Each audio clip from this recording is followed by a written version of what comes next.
సృష్టికర్తనే మరచి భారతదేశమా సృష్టిని పూజించుట తగునా నా భారతదేశమా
శాంతికి అధిపతి యేసే భారతదేశమా శాంతి రాజ్యమును స్థాపించెను నా భారతదేశమా. కలిసి పడదామా.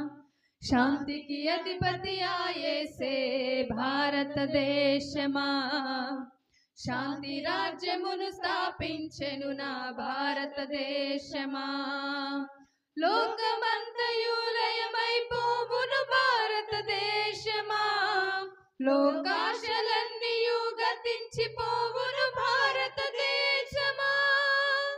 లోకమంతయు లయమైపోవును భారతదేశమా లోకాశలన్నీయు గతించిపోవును భారతదేశమా.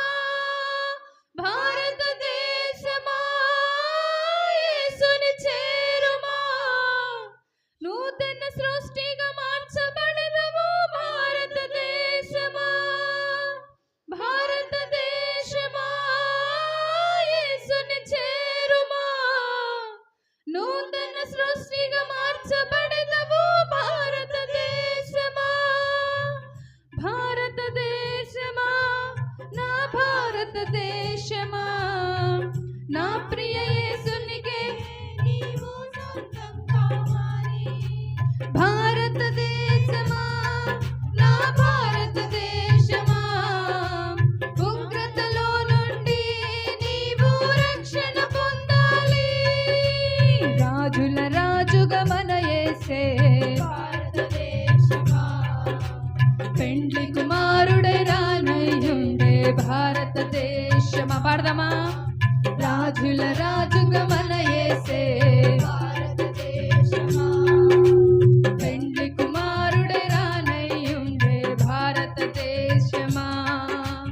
యేసుని నమ్మిన దేశములన్నీయు భారతదేశమా యేసుతో కూడా కొనిపోబడును భారతదేశమా. యేసుని నమ్మిన దేశములన్నీ భారతదేశమా యేసుతో కూడా కొనిపోబడును భారతదేశమా. భారతదేశమా యేసుని చేరుమా సువర్ణ దేశముగా మార్చబడదము భారతదేశమా. భారతదేశమా యేసుని చేరుమా సువర్ణ దేశముగా మార్చబడదము భారతదేశమా. భారతదేశమా నా భారతదేశమా నా ప్రియ యేసునికే నీవు సొంతం కావాలి. భారతదేశమా నా భారతదేశమా ఉగ్రతలో నుండి నీవు రక్షణ పొందాలి.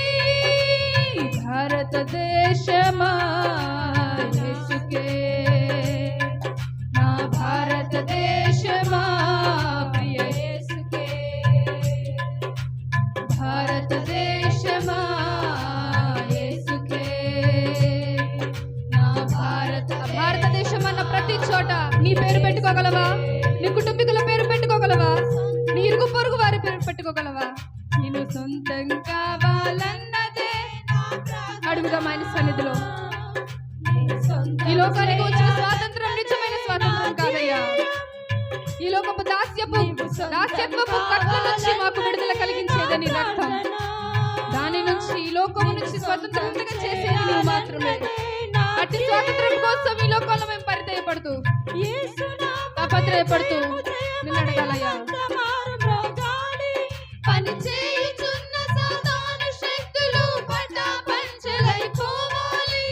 యేసు నామమే జయము చేయమని హమంత మారు మ్రోగాలి. పని చేయుచున్న సాతాను శక్తులు పటాపంచలైపోవాలి. భారతదేశమా నా భారతదేశమా మీరు మీ కుటుంబం పేర్లు పెట్టుకోండి. నా కుటుంబము నేను నా ప్రియ యేసునికే స్వంతం కావాలి. ఉగ్రతలో నుంచి నా కుటుంబం రక్షింపబడాలి. అంటే ఈ లోకపు దాస్యత్వపు కట్ల నుంచి మేము విడిపించబడాలి. నా కుటుంబం విడిపించబడాలి.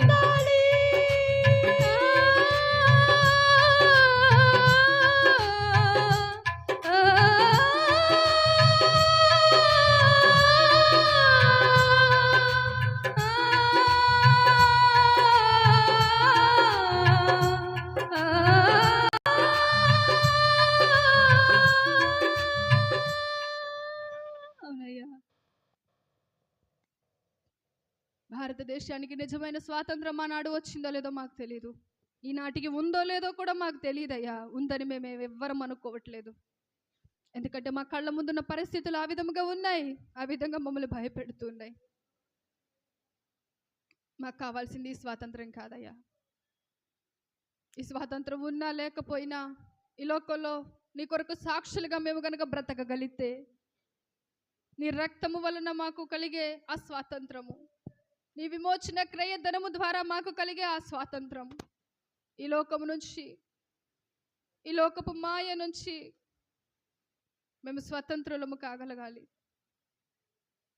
ఈ లోకంలో ఉన్నటువంటి దాస్యత్వపు కట్ల నుంచి మేము విడుదలకు పొందగలగాలి. అన్నాడు ఐగుప్తు దేశంలో ఉన్న ప్రభువా, మా పితరులు స్వాతంత్రం కోసం ఎక్కడికో వెళ్ళాలని చూశారు. నీకు చిత్తము, నీ ప్రణాళికల ద్వారా నీవు నడిపించి వారిని పరమకానానికి చేర్చావు. ఆ ఐగుప్తు చెర నుంచి విడిపించి ఈ లోకంలో ఉన్న మేము, ఈ రోజుల్లో బ్రతుకుతున్న మేము తండ్రి, అట్టి చెరలు మాకు ఏవైతే ఉన్నాయో, నీ సన్నిధికి అడ్డుగా, నీ ఆత్మీయతలో ఎదుగుదలకు అడ్డుగా ఏదైతే ఉందో అట్టి చెరల నుంచి మమ్మల్ని అందరినీ విడిపించబో ప్రభువా. భక్తుడు గొప్పగా పాడాడు, ఈ లోకం ఒక మాయని తెలుసుకున్నానయ్యా, ఏది నా సొంతము కాదని తెలుసుకున్నానయ్యా అంటూ ఆ సత్యాన్ని గ్రహించిన మనమందరం ఆయన సన్నిధిలో ఒక చిన్న ప్రార్థన చేద్దాం. ఇప్పుడు దాకా మనం పాడాం కదా, భారతదేశమా యేసుకే నీవు సొంతం కావాలి అని.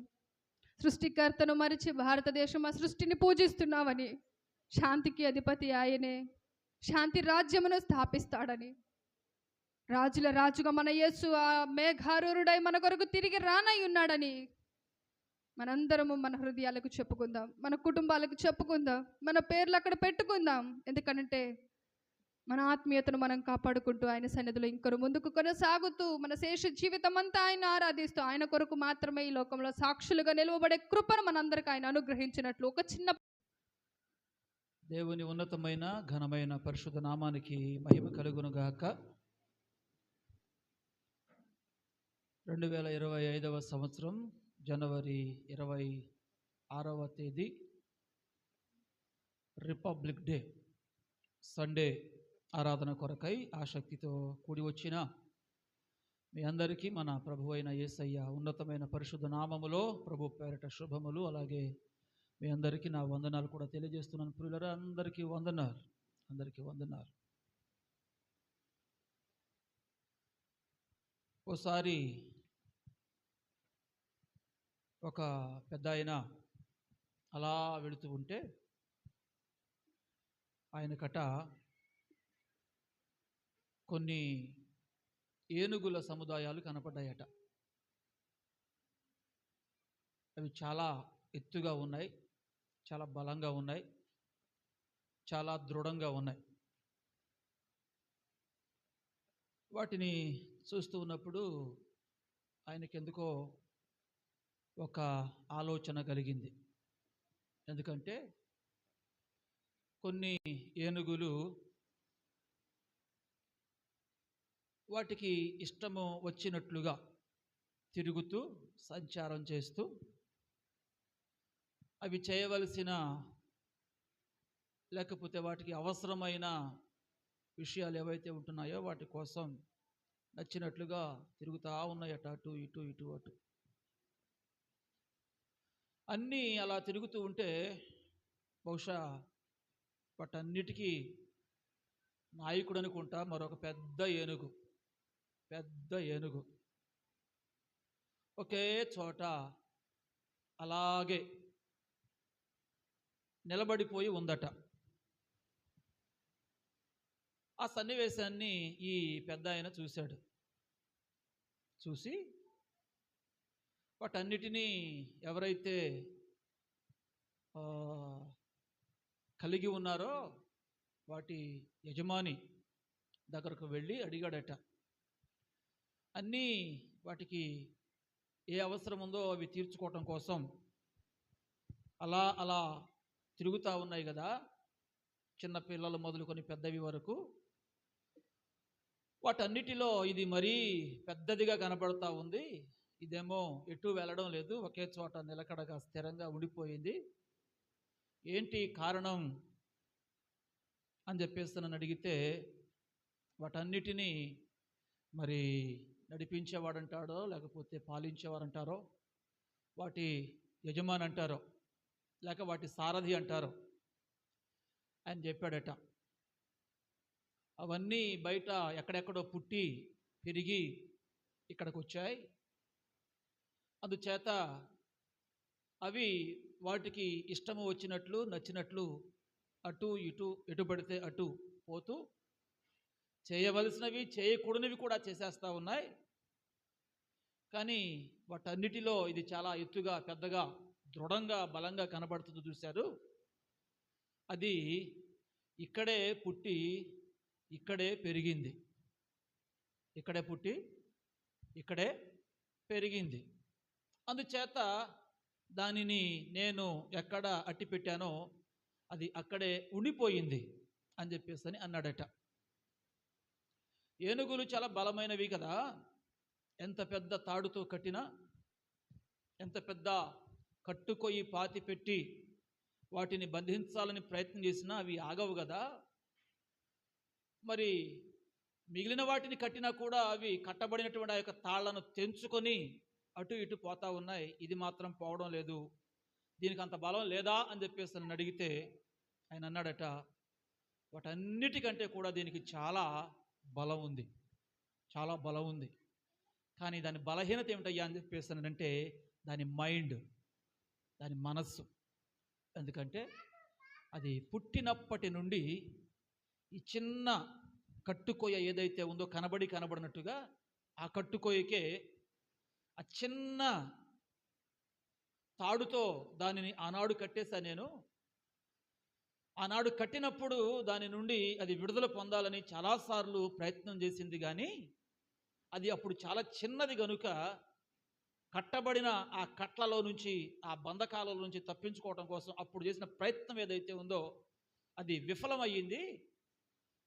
ప్రయత్నం చేసి చేసి చివరికి విసిగిపోయి ఇక నేను విడుదల పొందలేను, విడిపింపబడలేను అని ఒక విధానానికి అలవాటు పడిపోయి ఇక అది ఆ రోజు మొదలుకొని ఎంత ఎదిగినా కూడా ఇప్పటికీ ఆ ఫీలింగ్లోనే ఉంది. ఇప్పటికీ చెప్పండి, ఆ ఫీలింగ్లోనే ఉంది. ఏ ఫీలింగు? నేను కట్టబడ్డాను, నేను కట్టబడిన కట్లు ఏవైతే ఉంటున్నాయో అవి నాకంటే చాలా బలమైనవి, చాలా దృఢమైనవి. అందుచేత నేను ఈ కట్లు తెంపుకోలేను. ఎప్పటికీ కూడా ఆ చిన్న కట్టు కొయ్యకు నేను బానిసనే, బాంచన్ దొర అని చెప్పేసని దానికి సలాం చేస్తానే తప్ప అక్కడ నుండి నేను బయటపడే ప్రయత్నం ఏది కూడా చేయను అని అన్నట్లుగా దాని బాల్య దినాలలో నుండి, అంటే దాని చిన్న ప్రాయము నుండి ప్రేమిన వాళ్ళ అది అలాగున ఫిక్స్ అయిపోయిందట. అందుచేత ఆ మైండ్ దానిలో ఉండిపోయింది. ఇక అది ఎప్పుడు దాకా పోదంటే అది పోయేదాకా కూడా పోదు. వాస్తవానికి దానికి ఉన్న బలాన్ని వినియోగిస్తే, దానికి ఉన్న శక్తిని ప్రయోగిస్తే ఆ చిన్న కట్టుకోయే దగ్గర నుంచి, కట్టబడిన ఆ చిన్న తాడు నుండి తప్పించుకోవడం దానికి ఏమంత పెద్ద పని కాదు. అలాగని అక్కడగాక ఇంకెక్కడికైనా తీసుకుని వెళ్ళి మీరు ఒక పెద్ద మోకుతో ఒక పెద్ద తాడు చెట్టుకి కట్టేసినా కూడా తాడు చెట్టును పడగొట్టి మోకును తెంపుకొని రాగలుగుతుంది. కానీ ఈ చిన్న కట్టుకొయ్య, ఈ చిన్న తాడుతో కట్టిన దాని దగ్గర నుంచి మాత్రం అది తప్పించుకోవడానికి ఏమాత్రం కూడా ప్రయత్నం చేయడం లేదట. ఈ రోజున చాలామంది మనుషులు కూడా అలాగే ఉన్నారు. చాలా పెద్ద పెద్ద సమస్యలలో నుంచి, బాధలలో నుంచి, ఇబ్బందులలో నుంచి, లేకపోతే కట్టబడినటువంటి కట్లలో నుండి బయటపడగలుగుతున్నారు. కానీ చిన్న చిన్న విషయాల దగ్గరకు వచ్చేటప్పటికి ఇది నేను జయించలేను, దీనిని నేను గెలవలేను, దీని నుండి నాకు విడుదల కాదు, రాదు, జరగదు, నా వల్ల కాదు అని చిన్న చిన్న విషయాల దగ్గర ప్రియమైన వాళ్ళరా బందీలుగా మనుషులు మరి జీవితాన్ని కొనసాగించుకుంటూ పోతూ ఉన్నారు. అందుచేత ఈ రిపబ్లిక్ డే సందర్భంగా పరిశుద్ధ గ్రంథమైన బైబిల్లో నుండి నూతన సంవత్సరపు తొలి దినాన మనం ధ్యానం చేసిన వాగ్దానాలలో నుండి మరొక వాగ్దానపూరితమైనటువంటి సందేశాన్ని ఈనాటి సందర్భాన్ని పురస్కరించుకొని కొద్దిసేపు దేవుని యొక్క వాక్యాన్ని మనం ధ్యానం చేసుకునే దానికి ప్రయత్నం చేద్దాం. రండి నాతో కూడా కలిసి యిర్మీయా గ్రంథము 1వ అధ్యాయము 8వ వచనాన్ని ఈ సమయంలో మనం చదువుకుందాం. యిర్మీయా గ్రంథము 1వ అధ్యాయము 8వ వచనాన్ని ఈ సమయంలో మనం చదువుకుందాం. వారికి భయపడకుము, నిన్ను విడిపించుటకు నేను నీకు తోడై ఉన్నాను. ఇదే యెహోవా వాక్కు. దేవుడు తన పరిశుద్ధ లేఖనాలను మన ధ్యానము కొరకు దీవించును గాక. క్రీస్తునందు ప్రియమైన వారులరా, దేవుడైనటువంటి యెహోవా ప్రవక్త అయినటువంటి యిర్మీయాతో మాట్లాడినటువంటి ఒక మంచి మాట. ఈ యిర్మీయాని దేవుడు తన పని కొరకు ప్రతిష్ఠించుకున్నాడు. తన సేవ చేయడానికి దేవుడు తనను ఏర్పాటు చేసుకున్నాడు. తన ప్రజలైనటువంటి ఇశ్రాయేలీలకు ప్రియులరా, మరి దేవుని ప్రతినిధిగా ఉండి దేవుడు ఏది తన ప్రజలకు చెప్పాలనుకుంటూ ఉన్నాడో ఆ విషయాలన్నీ కూడా ఈ యిర్మీయా గారికి దేవుడు తెలియజేస్తూ వస్తే వాటిని తీసుకొని వెళ్ళి ప్రజలకు చెప్పేటటువంటి డ్యూటీ లేక బాధ్యత యిర్మీయాకి దేవుడు వేసి అందుకొరకు తనను నియమించుకొని ఆ పని కొరకు ప్రతిష్ఠించి పంపే ఆ యొక్క క్రమములో అతనితో ఆయన మాట్లాడినటువంటి మాట ఇది. దేవునికి స్తోత్రం కలుగును గాక. అలా పంపడానికి దేవుడు సిద్ధపడి వారిని పంపుతూ ఉంటే ఈయన గారేమో సహజంగా పని కొరకు దేవుడు నియమించినప్పుడు ఎవరిని ఏర్పాటు చేశాడో ఏర్పాటు చేయబడినటువంటి వారు వెంటనే ఆ విషయాన్ని అంగీకరిస్తారా అని చెప్పేసి అంటే అంగీకరించరు. కొంతమంది ఏమో వెంటనే అంగీకరించిన వారు ఉన్నారు, చాలామంది అంగీకరింపని వారు ఉన్నారు. అంగీకరించిన వారు కొద్దిమంది, అంగీకరింపని వారు చాలామంది. అంగీకరించిన వారు కొద్దిమంది, అంగీకారాన్ని తెలపక ప్రతికూలతను వ్యక్తపరుస్తూ అప్పుడున్న పరిస్థితులను బట్టి కానివ్వండి, వాళ్ళకున్నటువంటి కొన్ని బలహీనతలను బట్టి కానివ్వండి, కొన్ని భయాలను బట్టి కానివ్వండి, అంగీకరించినటువంటి వాళ్ళే ఎక్కువ. ఈ యిర్మీయా గారు కూడా ఆ కోవకు చెందినటువంటి వాడే. ఈయన ఎందుకు అంగీకరించడం లేదంటే వయసు వచ్చి పెద్దవాడై మంచి చెడులన్నీ కూడా తెలుసుకొని గ్రహించి ఏమండి కాస్త జనాభా సంఖ్యలో చేరగలిగిన స్థితిలో కాదు ఇక్కడ దేవుడు పిలిచింది. దేవుడట ఈయనను గర్భంలో ఉండగానే రూపించుకున్నాడట, ఎరిగి ఉన్నాడట, అప్పుడే ఆయనను ప్రతిష్ఠించాడట అని చెప్పేసి ఆ మాటలన్నీ కనపడతాయి. 6వ వచనంలో మనం చూస్తే ఒక మాట ఉంటుంది అక్కడ. అందుకు అయ్యో ప్రభువగు యెహోవా చిత్తగించుము, నేను బాలుడనే మాటలాడుటకు నాకు శక్తి చాలదని నేననగా అని అక్కడ రాయబడి ఉంది. ఏమంటున్నాడండి? చదవండి ఒకసారి ఆ మాటను. అయ్యో ప్రభువగు యెహోవా చిత్తగించుము, నేను బాలుడనే మాటలాడుటకు నాకు శక్తి చాలదని నేననగా అని రాయబడింది అక్కడ. ఏం చాలదు? మాటలాడుటకు నాకు శక్తి చాలదు. ఎందుకంటే నేను చెప్పండి బాలుడు అంటే ఇప్పుడు ఇక్కడ ఉన్న వాళ్ళలో ఎవరిని ఆపాదింపజేద్దాం? ఒక్క బాలుడు కూడా ఇక్కడ లేడు. అక్కడ ఉన్నారా? ఏమన్నా ఇక్కడ ఒకడు ఉన్నాడు. నేను బాలుడను. ఏ వయసు వరకు బాలుడు అంటామండి? అమ్మా 10 సంవత్సరాల వరకు బాలుడు, 12 సంవత్సరాల వరకు బాలుడు. ఏమండి? బాలుడుగా ఉండగానే బాల్య దశలోనే దేవుడు యిర్మీయాతో మాట్లాడాడు. ఎంత అద్భుతం! దేవునికి స్తోత్రం కలుగునగాక. ఏ వయసులో? బాల్య దినాలలోనే. ఇంకా విచిత్రం ఏమిటంటే మూడవ ఏట నేను అనుకుంటా, బహుశా సమూయేలుతో మాట్లాడాడు దేవుడు కూడా. అమ్మా, పాలు విడవగానే తల్లి తీసుకుని వెళ్ళి అప్పగించింది ఏలీ దగ్గర. దేవుని వాక్కు ప్రత్యక్షమవడం చాలా అరుదైపోయింది. పెద్ద పెద్ద ప్రవక్తలకు కూడా, ప్రవచనకర్తలకు కూడా దేవుడు కాస్త మరుగైపోయాడు. ఎందుకు మరుగైపోయాడు అని చెప్పేస్తానంటే వాళ్ళ ప్రవర్తన లాగుంది. ప్రవర్తన బాగోలేకపోతే అట్టి వాళ్ళతో దేవుడు ఉండడండి, అట్టి వాళ్ళతో దేవుడు మాట్లాడాడండి, అట్టి వాళ్ళను దేవుడు దర్శించడండి, అట్టి వాళ్లకు దేవుడు దూరంగా ఉంటాడు. దేవునికి స్తోత్రం.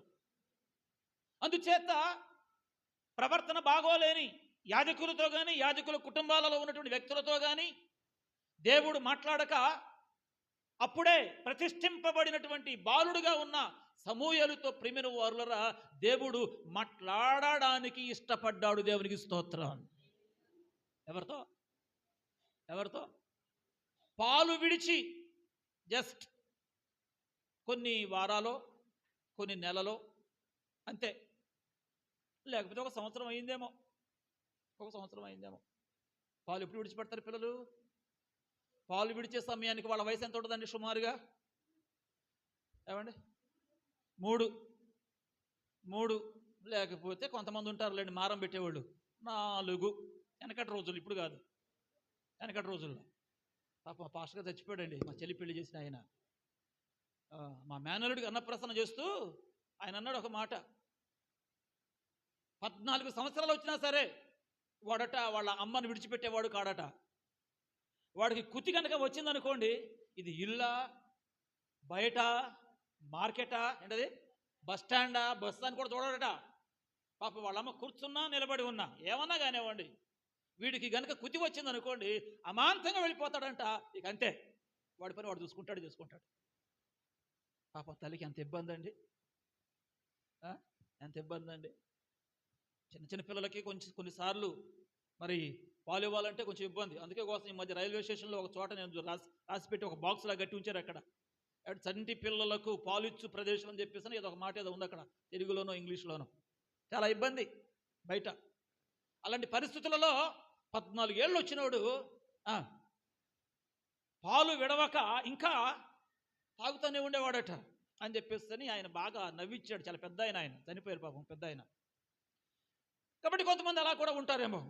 కానీ ఈ కాలంలో అయితే 2 సంవత్సరాలు, లేదంటే 3 గగనం, ఇక 4 అంటే ఇక రేర్. కాబట్టి సమూయేలు ప్రియులరా బాలుడుగా ఉండగానే దేవుని సన్నిధికి అప్పగింపబడ్డాడు.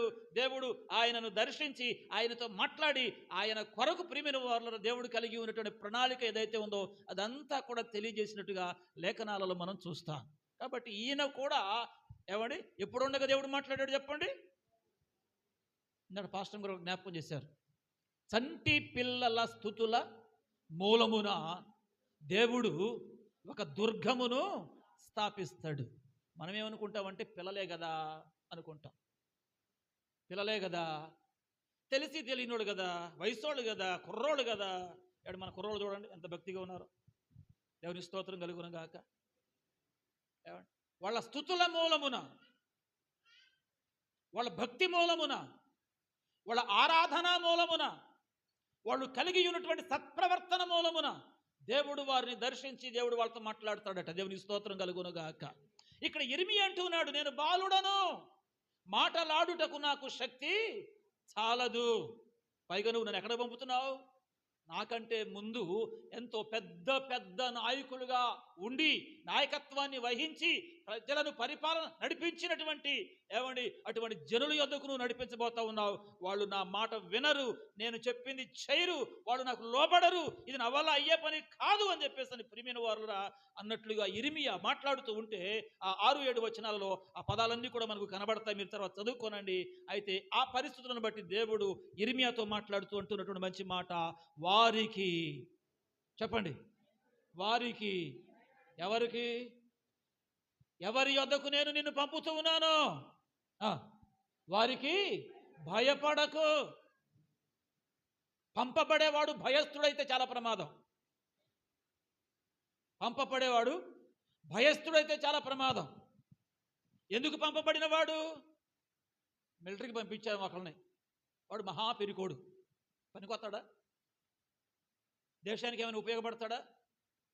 ఏమండి? అందుచేత ముందే వాళ్ళకి నూరిపోతారట, ముందే వారికి తర్ఫీదు ఇస్తారట, ముందే వారికి నేర్పిస్తారట. దేవుని స్తోత్రం కలుగును గాక.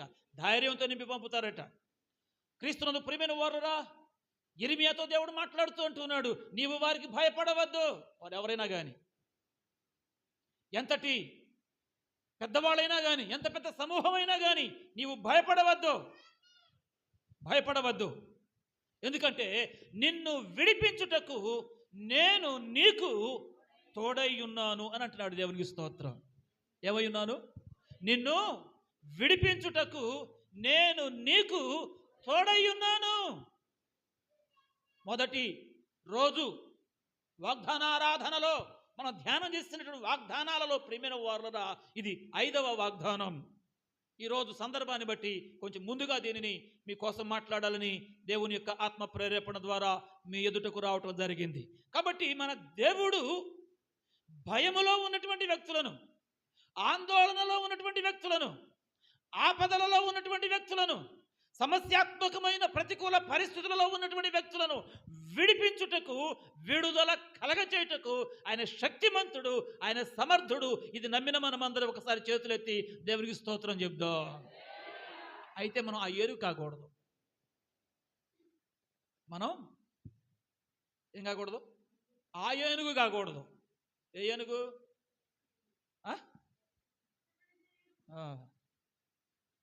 అది కాకూడదు. అది అయ్యామనుకోండి, అది అనుకుంటుంది ఏమని? నేను ఇక్కడ నుండి కదలలేను, నేను ఇక్కడ నుంచి నడవలేను, నేను ఇక్కడ ఎక్కడో ఏది కట్టేసిందో మిమ్మల్ని, ఏమండి? ఏది కట్టేస్తుందో మిమ్మల్ని? ఎక్కడ కట్టబడిపోతున్నారో మీరు? దేనికి కట్టబడిపోతున్నారో మీరు? ఆ ఏనుగులాగా కనుక మీరు ఆలోచన చేస్తే అట్లాగే ఉండిపోతారు. కానీ క్రీస్తునందు ప్రియమైన వారులా, దేవుని యొక్క వాక్యాన్ని మనం ఆధారం చేసుకొని ముందుకు పోవడానికి ఇష్టపడగలిగితే మన దేవుడు మనలను విడిపించి నడిపించడానికి ఆయన శక్తిమంతుడు, సమర్థుడు. దేవునికి స్తోత్రం. ఆయన విడిపించి నడిపించేవాడు. ఆయన విడిపించుటకు శక్తిమంతుడు ఆయనే, నడిపించుటకు సమర్థుడు కూడా ఆయనే.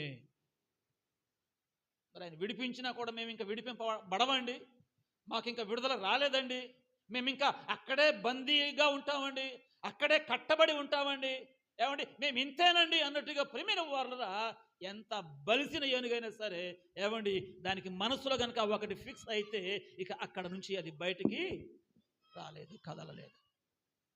ఇప్పుడు నేను మీ విషయం అందరి కోసం ఏం కోరుకుంటున్నాను అని అంటే, మీరెవరు కూడా అటువంటి ఏనుగులాగా ఉండకూడదు. హల్లెలూయా. చిన్న చిన్న సాకులు ఎంత అండి? ఏనుగేమో చాలా పెద్దది, కట్టబడిన కట్టుకొయ్య చాలా స్వల్పమైనది, ఆ కట్టుకొయ్యకు దీని కాలుకు ఉన్నటువంటి ఆ బంధం కూడా చాలా సామాన్యమైనది. జస్ట్ ఇట్ట అంటే ఊడిపోద్ది. కానీ అది మనసులో ఏం ఫిక్స్ అయింది? అమ్మో అమ్మో, ఇంకేమైనా ఉందా?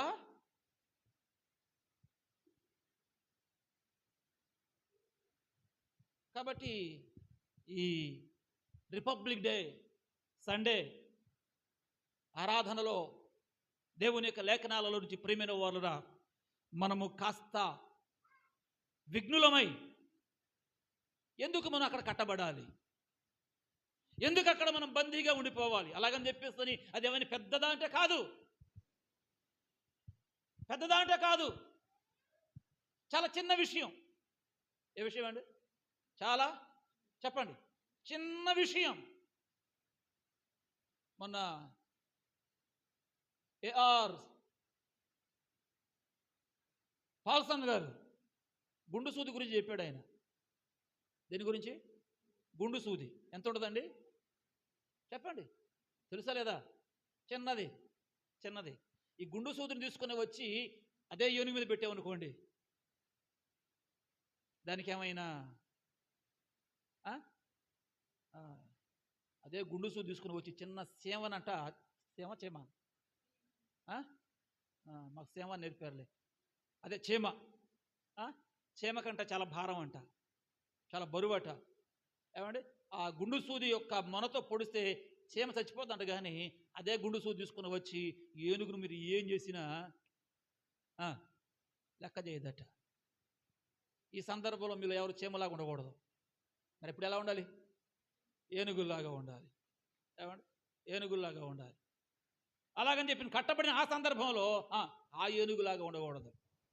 ఏ ఏనుగులాగా చెప్పండి అందరూ ఒకసారి. కాబట్టి దేనికి కట్టబడబాకండి.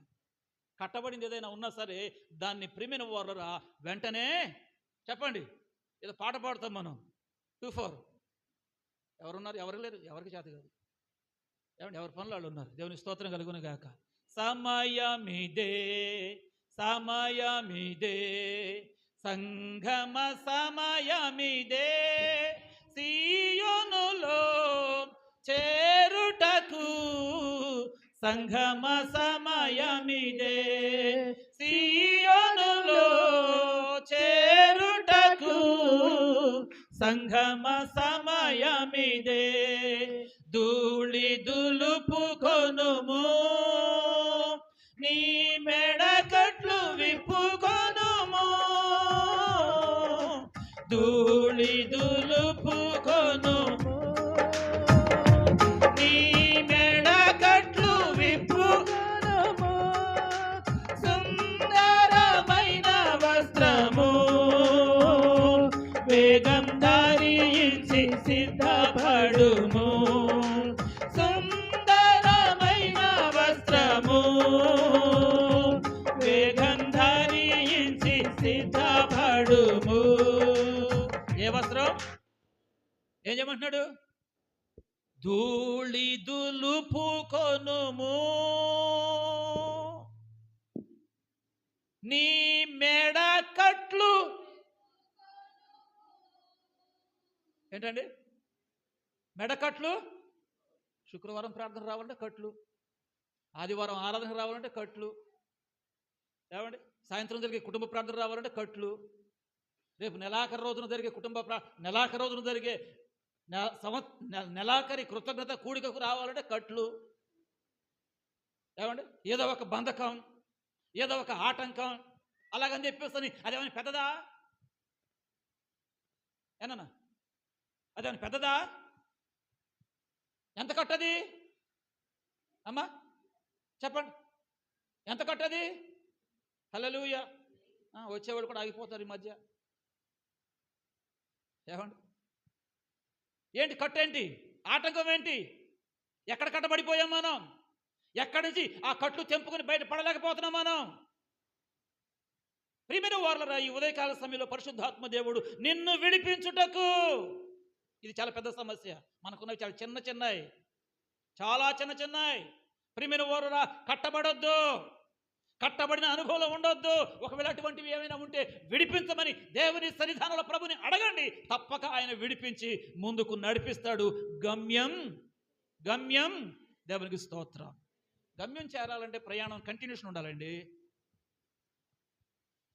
గమ్యం చేరాలంటే ప్రయాణం మధ్యలో మజిలీలు చేసుకుంటా నేను చేస్తాను అని చెప్పేస్తానంటే మనం గమ్యం చేరలేం. అంతేకాదు, మొన్న శుక్రవారం రాత్రి అనుకుంటే ఏదో ఒక మాట,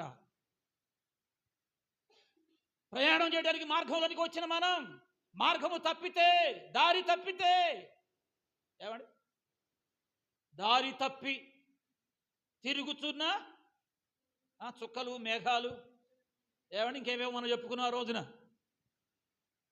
దారి తప్పితే గమ్యం త్వరగా దొరకదు. తిరిగి మళ్ళీ దారిలో రావడానికి చాలా టైం పడుతుంది. మార్గం తప్పకూడదు ఎట్టి పరిస్థితులలో కూడా. ఎక్కడికి వెళ్ళడానికి మనం ప్రయాణం ప్రారంభించామో ప్రియమైన వారు, అది గమ్యము చేరే వరకు ఆ మార్గం ఏదైతే ఉందో దాని గుండగా మనం కొనసాగేటటువంటి వారమై ఉండాలి తప్ప మార్గము తప్పేటటువంటి వారంగా ఉంటే చాలా ఇబ్బంది ఎదురవుతుంది. అందుచేత ఈ ఉదయకాల సమయంలో మన ప్రభువు మనలను విడిపించుటకు ఆయన మనకు చెప్పండి ఏమై ఉంటాడట? తోడుగా ఉంటాడట. దేవునికి స్తోత్రం. రండి, దైవ గ్రంథమైన పరిశుద్ధ బైబిల్లో నుంచి త్వరగా కొన్ని మాటలు.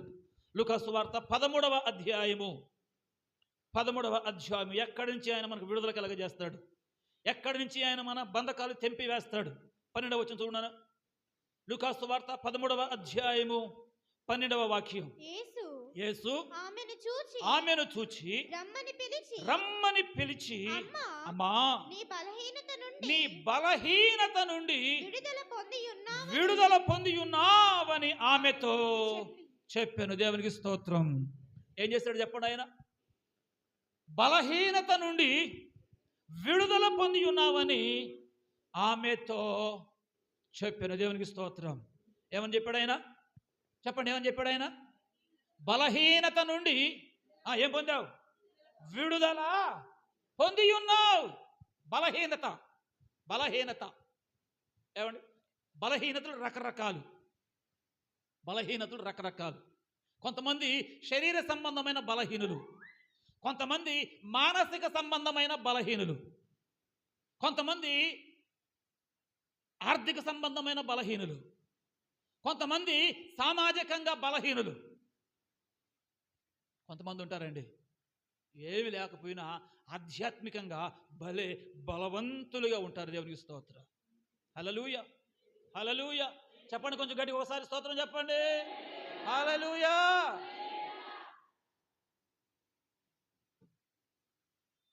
ఏమంటున్నాడు ప్రభు ఇక్కడ? అమ్మా, ఆమెను చూచి రమ్మని పిలిచి, అమ్మా, నీ బలహీనత నుండి నీవు విడుదల పొంది ఉన్నావని. ఏం పొందావు నువ్వు?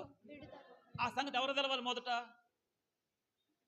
ఏమంటే ఎవరు బలహీనతలో ఉన్నవారు వారికి అర్థం కావాలి మొదట. కానీ క్రీస్తునందు ప్రియమైన వారురా, భక్తి అనేటటువంటిది విశ్వాస సంబంధమైనటువంటిది. చెప్పండి, భక్తి అనేటటువంటిది విశ్వాస సంబంధమైనటువంటిది. విశ్వాసము లేకోకుండా భక్తిని ఎంత వ్యక్తపరిచిన ప్రియమైన వారురా, ఫలితం శూన్యం.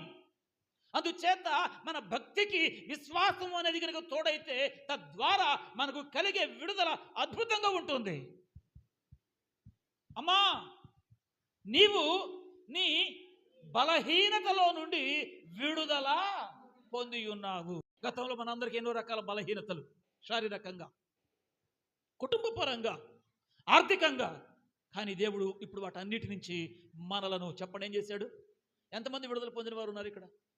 మీ బలహీనతలలో నుంచి విడుదల పొందిన వారు అందరూ ఒకసారి మీ 2 చేతులు పైకెత్తి, అవును ప్రభువా, ఒకప్పుడు నాలో ఏదో ఒక బలహీనత నన్ను వెంటాడుతూనే ఉంది, ఏదో ఒక సమస్య నన్ను వెంటాడుతూనే ఉంది, దానిలో నుండి నన్ను విడిపించావు, నాకు ఇచ్చిన ఈ విడుదలను బట్టి నీకు స్తోత్రం అని చెప్పేస్తాను. ఏది చేతులు ఎత్తి ఒకసారి గట్టిగా స్తోత్రం చెప్తారా? Praise the Lord. హల్లెలూయా, హల్లెలూయా. మరి మొన్న నిన్న విడిపించిన వాడు ఇవాళ కూడా విడిపిస్తాడుగా, రేపు కూడా విడుదల కలగజేస్తాడుగా. అందుచేత మనం విశ్వాస సంబంధమైనటువంటి ఈ వాగ్దానాన్ని ప్రియమైన వారులరా మనము స్వీకరించి అంగీకరించి ఆ వాగ్దానాన్ని మనం స్వతంత్రించుకోగలిగితే మనం అదిగో ఆ ఏనుగులాగా ఉండవు. ఎలా ఉండవు చెప్పండి? ఈ సందేశం అయ్యే వరకు మీరు ఆ ఏనుగును మర్చిపోవద్దు. మీ బలహీనత నుంచి మీరు బయటపడే వరకు ఆ ఏనుగును మర్చిపోవద్దు. లేకపోతే దానికి కట్టబడినట్టుగా ఉండిపోయేటటువంటి వారికి అంత పెద్ద వ్యత్యాసం లేదు. దేవుని స్తోత్రం కలుగునగాక. మన ప్రభువేమో విడిపిస్తానంటున్నాడు, మనమేమో వెళ్ళి మన మెడమరి అప్పగించి బంధీలం అయిపోతున్నాం. అందుచేత వాక్యంలో ఇక్కడ మనం చూసాం, నీ బలహీనత నుండి నీవు విడుదల పొంది ఉన్నావు అని ప్రభు మాట్లాడినటువంటి ఓ మంచి మాట. దేవుని స్తోత్రం కలుగునగాక. ఇంకా ఆయన దేని నుంచి మనం విడిపిస్తాడు? అపోస్తులైన పౌలు కొలస్సీలకు రాసిన పత్రిక 1వ అధ్యాయము ప్రియమైన వారులరా 13వ వాక్యం చదవండి. ఆయన మనలను, కొలస్సీలకు రాసిన పత్రిక 1వ అధ్యాయము 13వ వచనం. ఆయన మనలను అంధకార సంబంధమైన అధికారములో నుండి విడుదల చేసి తాను ప్రేమించిన తన కుమారుని యొక్క రాజ్య నివాసులనుగా. ఇది ఒకసారి స్తోత్రం చెప్తారా? ఎవరు మనం ఎవరం? ఏమండి, ఇక్కడ ఉన్నటువంటి వాక్యాన్ని బట్టి జాగ్రత్తగా మనం ఆలోచన చేస్తే ఒకప్పుడు అంధకార సంబంధమైన అధికారములో ఉన్నవారు. ఏ అధికారం అండి? అంధకార సంబంధమైన అధికారంలో ఉన్నవారు. అధికారం పేరే ఏంటంట? అంధకార సంబంధమైన అధికారం అంట. అంధకారం అంటే ఏంటి? అధికారం కాదు, అంధకారం. అంధకారం, అధికారం. అంధకార సంబంధమైన అధికారం అంటే ఇప్పుడు ఏంటి దీని అర్థం? అంధకారం అంటే ఏంటి? చీకటి. చీకటి. చీకటికి అధికారం ఏంటి? చీకటికి అధికారం ఏంటి? చీకటికి ఏం అధికారం ఉంటుందండి? ఉంటుంది. చీకటికి ఏం అధికారం ఉంటుందంటే వెలుగును నిర్మూలము చేసే, వెలుగును లయము చేసే, వెలుగును లేకోకుండా చేసే అధికారం అనుకుందాం. అంతే కదా? చీకటి వస్తుందంటే ఆటోమేటిక్గా వెలుగు ఏమవుతుంది? వెలుగు కాస్త ఏమందాం వెలుగు ఏమవుతుందన్నా? ఏమందాం? తగ్గిపోతుంది. వెలుగు తగ్గిపోతుంది, చీకటి పెరిగిపోతూ ఉంది. చూడండి, ఇప్పుడు మన దగ్గర ఫోన్లు ఉన్నాయి. ఇప్పుడు పండు ఫోన్ వాడుతున్నాడు చాలా అద్భుతంగా. ఏమండి, దానిలో ఇప్పుడు కనుక మనం బ్రైట్నెస్ తగ్గించామనుకోండి, ఏంటండి, బ్రైట్నెస్ తగ్గించామనుకోండి, ఏ ఫోన్ వచ్చినా ఎవరు ఏం చేస్తారో మనకు అర్థం కావట్లేదు కనుక మనం ఏం చేస్తాం ఇప్పుడు తర్వాత? చెప్పండి. బ్రైట్నెస్ ఏం చేస్తాం? పెంచుతాం. ఎంతవరకు పెంచుతాం? మనకు కనబడేంతవరకు పెంచుతాం. అంటే మన చేతుల్లో ఉంది అది. వెలుగుని చీకటిని కంట్రోల్ చేయడం దేనిలో? ఫోన్లో, లేకపోతే మీరు వాడే ల్యాప్టాప్లో. ఏమండి, బ్రైట్నెస్ అనేటటువంటిది మన స్వాధీనంలో ఉంటుంది. దేవుని స్తోత్రం కలుగును గాక. ఇక్కడ ఒకటి కనపడుతుంది మనకి. అదేమిటయ్యా అని చెప్పేస్తానంటే, ఇక్కడ ఒక విధమైనటువంటి అంధకారం, దానికి అధికారం అంట. అంధకారానికి అధికారం అంట. ఇప్పుడు మనం ఎక్కడ ఉన్నాం? ఏ అధికారంలో మనం ఉన్నాం? అంధకార సంబంధమైన అధికారంలో ఉన్నామా? అంధకారానికి వ్యతిరేక పదం ఏమిటండి? చీకటికి వ్యతిరేక పదం ఏంటండి? వెలుగు సంబంధమైన అధికారంలో ఉన్నామా ఇప్పుడు మనం? అంధకార సంబంధమైన అధికారం అంటే మీకు ఇష్టమా? లేకపోతే వెలుగు సంబంధమైన అధికారం అంటే మీకు ఇష్టమా? ఎందుకు అదంటే ఏంటి ఇదంటే ఏంటి చెప్పండి పాస్టర్ గారు అంటారా? అంధకారం అంటే ఏమన్నారు మీరు? చీకటి అన్నారు. చీకటి. పౌలు భక్తుడు అంటాడు రోమపత్రికలో, రాత్రి గడిచి చాలాసేపు అయింది, అందుచేత మీరు ఆ రాత్రి ఉన్నట్టుగా మీరు అమర్యాదగా కాక వెలుగు సంబంధుల వలె మర్యాదగా నడుచుకోండి అంటాడు. దేవుని స్తోత్రం కలుగును గాక. అంటే ఇప్పుడు మర్యాదగా నడుచుకోవటం వెలుగు అధికారంలో ఉన్నట్టు, మర్యాద లేకోకుండా ప్రవర్తించడం చెప్పండి చీకటి కార్యం. దేవుని స్తోత్రం. అది మా మనవడు ఉన్నాడు చూడండి, వాడికి అసలు మర్యాదే తెలియదు వాడికి. ఇక్కడ ఏం జరుగుతుంది? ఇక్కడ ఆరాధన ఏంటి? ఇక్కడ వాక్యం ఏంటి? ఇక్కడ మా తాత ఏం చెప్తున్నాడు, అయ్యగారు ఏం చెప్తున్నాడు, ఇదంతా కుచిబి డోంట్ నై. అంతేనా? నాకు అనవసరం.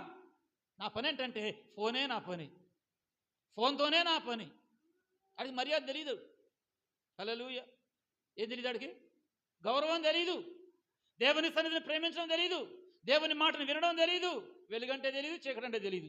వాడు తెలిసిందల్లా ఏంటయ్యానంటే, పెడితే శుభ్రంగా తింటాడు, కొడితే కాస్త పేడుస్తాడు, రాత్రి అయితే పడుకుంటాడు, తెల్లాలు వేస్తే బ్యాగ్ తగిలిసుకొని వెళ్ళిపోతాడు. ఇక అది మాత్రమే తెలుసు వాడికి.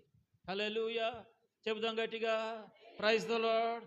దెబ్బకు తీసి పక్కన పెట్టేశాడు. మర్యాద అబ్బించండి కాస్త ఇప్పుడన్నా. ఏమండి, మర్యాద అబ్బించండి కాస్త, మర్యాద నేర్పండి. ఇప్పుడు నేర్పకపోతే తర్వాత నేర్చుకోండి, తర్వాత రాదు. చిన్నప్పుడు ఆడడానికి అంటాడు అదేమంటే ఏనుగులాగా. ఏనుగుకి అలవాటు అయిపోయింది. ఏం అలవాటైపోయింది?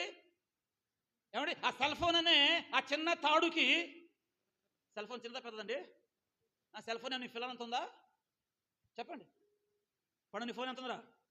ఫిల్లర్తో కొలిసి ఒకసారి చెప్పి ఎంత ఉందో చెప్పండి. మీ ఫోన్ ఎంత ఉన్నాయమ్మా? సరే, నా ఫోన్ అంటే అక్కడ లైవ్లో ఉందనుకోండి. హల్లెలూయా. ఇప్పుడు మనం అందరం దాన్ని కట్టబడ్డామా లేదా? ఈ మధ్య నాకు పాస్టర్ కూడా అదే గొడవ అవుతుంది. మాట్లాడితే ఫోను ఫోనే పెట్టిద్దిరా నీకు అన్నం, ఫోనే పెట్టిద్దిరా నీకు కాఫీ.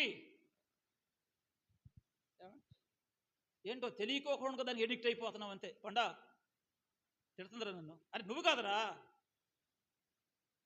నా బాధ ఏంటంటే రేపు పొద్దున నీ భార్య వచ్చిన తర్వాత నాకులాగా తిట్టులు తినొద్దని. దేవునికి చెప్పొద్దా? చూసారా సిగ్నల్, చూసారా కోడ్, చూసారా? హల్లెలూయా. ఏం చేద్దాం ఏంటో మరి, అది మనకు అట్లా ఆ ఏనుగులాగా కట్టేసింది మనల్ని. ఇంత ఉన్నాం కానీ 6 అడుగులు అజానుభావులాగా. ఏమండి ఎక్కడ కట్టబడిపోయాం? ఆలోచన చేసుకోండి. అలా కట్టబడటమే ప్రియమైన వారురా అంధకార సంబంధమైన అధికారంలో ఉండడం అంటే. కొంతమందిని ఫోన్ కట్టేస్తుంది, కొంతమందిని అందుకే రావట్లే. ఒక ఆయన మన చర్చికి ఇక్కడే ఉన్నారు. ఎందుకు? ఇంకొకరు ఉంటారు.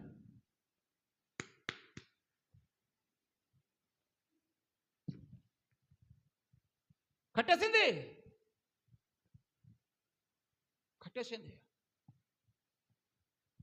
ఏమండి ఈ చిన్నయ్య డబ్బులు ఇచ్చి మరి కట్టబడుతున్నాడు అక్కడ. ఇంకా కొంతమంది ఉంటారండి, పెద్ద పెద్ద కూడా ఉంటాయి అనుకోండి, దేవుడి దయ వల్ల. పాస్టర్ గారు అదొక్కటి లేకపోతేనండి నా అంత భక్తుడు ఎవడో ఉండడని అంటున్నాడు ఈ మధ్య ఒక ఆయన. నాకు లాభం లేదండి, నష్టం లేదండి, కానీ ఇదొకటి సాయంత్రం అయ్యేటప్పటికి ఒకటి పీకకపోతే కుదరట్లేదండి, నిద్ర పట్టట్లేదండి, ఈ ఒక్కటి లేకపోతేనండి అసలు మీ సంఘంలోనే నా అంత భక్తుడు ఎవడో ఉండడండి. ఏం చేసింది అది? చిన్నదా పెద్దదా?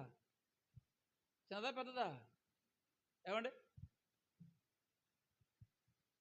అంధకార సంబంధమైన అధికారం అది. ఒకప్పుడు మనమంతా కూడా ఆ అధికారంలో ఉన్నటువంటి వాళ్ళమే. కానీ యేసుక్రీస్తు ప్రభుల వారు మనల్ని ప్రేమించి ప్రేమైన వారు ఏం చేశాడట? ఆయన మనలను అంధకార సంబంధమైన అధికారములో నుండి విడుదల చేసి, హల్లెలూయా, ఏం చేశాడు? విడుదల చేసి తాను ప్రేమించిన తన కుమారుని యొక్క రాజ్యవాసులనుగా చేసిన దేవునికి స్తోత్రం. విడుదల పొందిన మనం దేనికి వారసులం? తన కుమారుని రాజ్య వారసులం. దేవునికి స్తోత్రం. యేసయ్య యొక్క తండ్రి అయినటువంటి దేవుని కుమారుడు ఎవరండి? ప్రభు అయిన యేసయ్య. ఆయన తండ్రి అయిన దేవుడు, ఈయన కుమారుడైన క్రీస్తు రాజ్యానికట మనలను ఏం చేస్తాడు? వారసులుగా చేస్తాడట. దేవుని స్తోత్రం. ఏం చేస్తాడు? వారసులుగా చేస్తాడట. దేనికి? తన కుమారుని రాజ్య వారసులుగా చేస్తాడంట. ఇది ఎంత అద్భుతమైన మాట అండి అసలు. ఇది దేవుని స్తోత్రం కలుగునుగాక. అసలు వాస్తవానికి ఆయనకి మనకి ఏమైనా పోలిక ఉందంటారా? ఆయనకి మనకు సంబంధం ఏమైనా ఉందంటారా? ఏమీ లేదు. కానీ తండ్రి అయిన దేవుడు తన కుమారుడు క్రీస్తును ఎంతగా ప్రేమించాడో అలాగే ఆయన చేత నిర్మింపబడినటువంటి నిన్ను, నన్ను, మనలందరినీ కూడా ఆయన అంతే ప్రేమిస్తున్నాడు. దేవునికి స్తోత్రం. ప్రేమించాడు గనుక మనలను ఇప్పుడు అంధకార సంబంధమైనటువంటి ఆ పాప సంబంధమైనటువంటి లోక సంబంధమైనటువంటి ఆ అధికారములో నుండి విడిపించి తన కుమారుని రాజ్య వారసులుగా చేస్తున్నాడు. దేవునికి స్తోత్ర. చెప్తా, ప్రైజ్ ది లార్డ్, హల్లెలూయా. రామకృష్ణ ఏమాత్రం ఉంటుంది మనకి? సుమారుగా ఆయన ఏం చెప్పట్లా, అబ్రాం గారిని అడగాలి.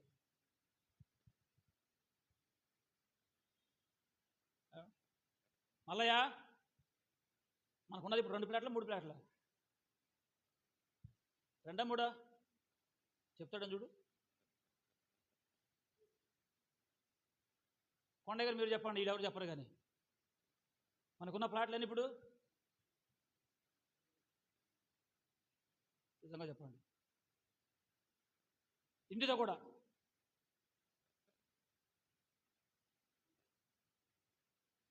చెప్పండి. ఆయనకు అర్థమైపోయింది నేను ఎందుకు అడుగుతున్నాను.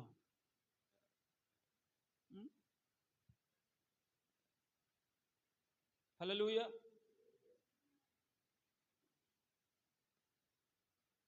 సరే రామస్వామి గారు చెప్పండి, ఎన్ని ఎకరాలు ఉందండి మనకి? 10 కుంటలు. పర్లేదు, 10 కుంటల సంఖ్య పెద్ద దగ్గర, నో ప్రాబ్లం.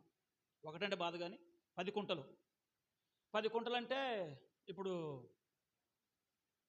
ఎంతో కొంతలే. 10 కుంటలు. మీకు 2 కొడుకులు కదా, మనోజు, వేణు. నన్ను కూడా పెంచుకోరాదండి? ఎందుకు? కేవలం బొవ్వేయడానికి కాదు, ఆ 10 కుంటల్ని ముగ్గురికి 10 కుంటల్ని ముగ్గురికి వేస్తారా మరి వాటా? నిజంగా చెప్పండి. ఒకప్పుడు ఇట్టగే అడిగే పాపం వాడిని, లేనిపోయింది ఎక్కడ కొడుకైపోతాడని చెప్పేసి అని మొత్తానికి ఈ కొడుకుని వదిలేసి మరి ఇంకా ఏ కొడుకుని ఎత్తుక్కుందాం మరి. హల్లెలూయా. కాబట్టి బాగా ఉండే వాళ్ళకి కొడుకుగా అవుదాం అనుకుంటున్నాను నేను, ఎవరైనా దత్తత తీసుకుంటానంటే. కరుణాయుడి ఇది ఒక పెద్ద బాధ అయిపోయింది. పొద్దున ఆరాధన మానేసి ఈ ఆరాధన పెడితే ఇప్పుడు ఇది ఒక బాధ అయిపోయింది. ఏమన్నా ఇంకా ఇవాళకి ఇంకా అడుగు పెట్టిన వాళ్ళు ఉన్నారు. పొద్దున ఒక ఆవిడ వచ్చేసింది 7:30 కల్లా, ఏంటి పాస్టర్ గారికి ప్రార్థన పెట్టదు, రండి రండి నేను వచ్చేసి అంటుంది. ఓ దేవుడా, అరే టైం మార్చి ఇప్పుడు 4వ వారం అంటే ఇప్పుడు దాకా అసలు టైం మార్చిన సంగతే. అట్టున్నారు మన విశ్వాసులు ఇంకా ఇప్పటికి. ఏమండి, ఎవరి కోసం ఆలోచించి ఎవరిని పోగొట్టుకోవాలో ఏం చేయాలో అర్థం కాని పరిస్థితి అయిపోయింది. హల్లెలూయా, హల్లెలూయా. మనం కలిగిన దానికి ఎవరినైనా వారసులను చేయాలి అని చెప్పేసినారంటే అంత తొందరగా చెప్పండి చెప్పండి అమ్మా చంద్రకళ గారు, నన్ను కూడా లండన్ పంపుతారా? లండనేగా, లండనా ఆస్ట్రేలియానా? లండన్. నన్ను కూడా పంపుతారా? 30 లక్షలు ఎంతో బ్యాంకులో డిపాజిట్ చేయాలి, రానుబోని టికెట్లు కొనాలి. మరి అక్కడ ఉన్నంతకాలం మరి కాస్త నాకేదైనా దొరికేదాకా ఏదైనా చూడాలి. చేస్తారా అమ్మా? దేవానికి స్తోత్రం నాయన, మొత్తానికి దొరికారండి నాకు. హల్లెలూయా. మీరు పంపేది పంపంది తర్వాత సంగతి, కానీ ముందు మీరు ఆ మాట అన్నారే, ఈ పూట నేను భోజనం చేయము సర్లా అని అనిపిస్తుంది అమ్మా, అనిపిస్తుంది. మాటలే మనకి, దేవునికి స్తోత్రం, మాటలే. ఇంకా ఒకవేళ మీలో ఎవరికైనా నన్ను అలాగం చేయాలని చెప్పేసి ఉంటే మీకు వందనాలు. మీరు అవన్నీ చేయకపోయినా పర్వాలేదు, కానీ మాట విని లోబడి విధేయులై వాక్యానుసారంగా జీవించడానికి కనుక మనం మనసు పెట్టగలిగితే చాలు. దేవుని స్తోత్రం కలుగునగాక. మనం ఇలా ఏదైనా చేయాలి అని అంటే చాలా ఆలోచన చేస్తాం. అది సహజంగా మానవ ధర్మం, నైజం. యేసుప్రభు కూడా ఒక సందర్భంలో అన్నాడు, యజమానుడు రొట్టె ముక్కలు తన పిల్లలకే పెడతాడు కానీ బల్ల కింద ఉన్న పెట్టడు అన్నాడా? పెట్టడు, తన పిల్లలకే పెట్టుకుంటాడు అన్నాడా అమ్మా? అన్నాడు. అయితే ఆవిడ అంటది ఒక మాట, అయ్యా యజమానుడు రొట్టె ముక్కలు తన పిల్లలకు పెట్టే మాట వాస్తవమే, కానీ పిల్లలు కదా వాళ్ళు తింటూ ఉంటున్నప్పుడు పడిపోతాయి కదా, ఆ పడిపోయిన రొట్టె ముక్కలు కుక్క పిల్లలే కదయ్యా తినేది, ఆ కుక్క పిల్లను నేనేనయ్యా అని అనిందే తప్ప నన్ను కుక్క అంటావా, నీ సంగతి చెబుతా అని అనలా. దేవుని స్తోత్రం. అంతే, యేసయ్య మనసు కరిగిపోయింది. ఏమండి, ఆమెకు ఏం చేయాలో అది చేసి పంపించాడు. దేవుని స్తోత్ర. Praise the Lord. హల్లెలూయా. ఇప్పుడు ఏంటి ఇక్కడ సందర్భం? తండ్రి అయిన దేవుడు అంటూ ఉన్నాడు, మనలను, అంటే పౌలు ద్వారా రాయించిన మాట, మనలను అంధకార సంబంధమైన అధికారములో నుండి ఏం చేశాడు? విడుదల చేసి విడిపించి. హల్లెలూయా. ఇక్కడ నాకు ఒక డౌట్, అసలు మనం అందరం విడుదల పొందిన వాళ్ళమేనా? ఎక్కడి నుంచి? అంధకార సంబంధమైన అధికారం నుండి విడుదల పొందిన వారమేనా మనమంతా? అడగాలని ఉంది. మీ విడుదల నేను చూద్దాం అనుకున్నా. విడుదల పొందారు మీరు అంత నిజంగానే? ఏమండి, అంధకార సంబంధమైన అధికారం, ఈ లోక సంబంధమైన అధికారం, పాప సంబంధమైన అధికారం, లోకాశ, నేత్రాశ, జీవపుడంబం, ఇవే గనక ఇంకా మనలను డామినేట్ చేస్తూ అవే ఇంకా మన మీద అధికారాన్ని చలాయిస్తూ ఉంటే మనము విడుదల పొందిన వారం కాం. ఒప్పుకున్నా ఒప్పుకోకపోయినా నా బైబిల్ చెప్పే మాట అది. దేవుని స్తోత్రం. హల్లెలూయా. చిట్టి ఉంది వాళ్ళ 10th క్లాస్ సబ్జెక్ట్ స్టార్ట్ చేశారట. నేను ఈరోజు చర్చికి రానంది నాతో. మరి ఎట్టా విడుదల పొందింది వచ్చేసేసింది. ఆవిడ సంతోషం అక్కడ చూస్తే ఎంత తన్మయత్వం చెందిందో. హల్లెలూయా. ఏమండి అంటే ప్రారంభ క్లాస్ కాబట్టి వచ్చేసావేమో, రాను రాను సబ్జెక్ట్స్ టఫ్గా ఉంటాయి. ఏమండి పొద్దున బర్నబాస్ గారి అమ్మగారు కాదు, ఆయన అయ్యగారు, ఈవిడేమో అమ్మగారు, పాస్టర్ అమ్మగారు ప్రార్థన చేస్తూ ఒక మాట ప్రార్థనలో ఎత్తిపెట్టారు. ప్రభువా, మాలో చాలామందికి ఏ ఆటంకాలు లేవు ప్రభువా, ఏ అభ్యంతరాలు లేవు ప్రభువా, మాకు స్వేచ్ఛ స్వాతంత్రం ఉంది ప్రభువా, మేమంతా విడుదల పొందిన వారమే ప్రభువా, అయినప్పటికీ కూడా నీ సన్నిధికి రావడానికి మేమంతా ఎక్కడో ఒకసాట కట్టబడిపోతున్నాం ప్రభువా, దేనికో దానికి బందీలం అయిపోతున్నాను ఆయన, రాలేకపోతున్నారు ప్రభువా, సమయానికి రాలేకపోతున్నారు ప్రభువా, వాళ్ళందరూ సమయానికి తీసుకురాను ఆయన అని చెప్పేసి అని ఆదివారం వచ్చిన రోజల్లా ప్రార్థనా ధూపంలో అందరు చేసే ప్రార్థన ఇదే. హల్లెలూయా. కావాలంటే ఆదివారం మీరు ధూపంలోకి వచ్చి చూడండి.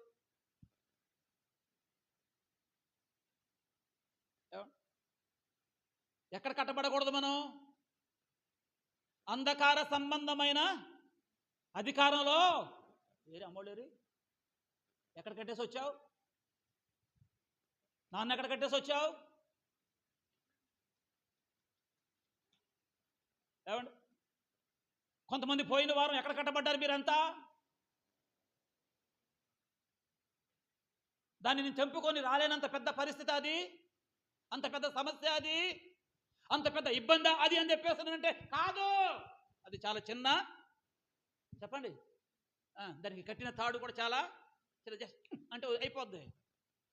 కానీ మనం ఎంత ఫీల్ అయిపోతామంటే అమ్మో ఎట్టా అనుకుంటాం. పోయిన శుక్రవారం అనుకుంటా మేము అనుకున్నాం ఆ రోజు పొద్దున్న ప్రయాణం చేద్దామంటే పంపల కట్టేశారు వాళ్ళు అక్కడ మమ్మల్ని. సాయంత్రం శుక్రవారం ఎట్టి పరిస్థితులు రావాలని చెప్పి బయలుదేరాం. తీరా చూస్తే ట్రైన్ లేటు.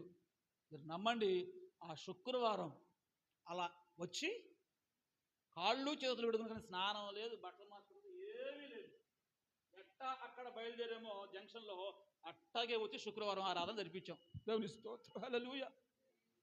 దాదాపు గంటన్నర సేపు రైల్వే స్టేషన్లో వెయిట్ చేసి 12:30కు జంక్షన్లో బయలుదేరి, మధ్యాహ్నం 12:30 బయలుదేరి, ఏమంటే 3:30 కల్లా విజయవాడ వస్తే ఇంటర్సిటీ ఆ రోజు గంటన్నర లేటు, 5:15 వచ్చింది.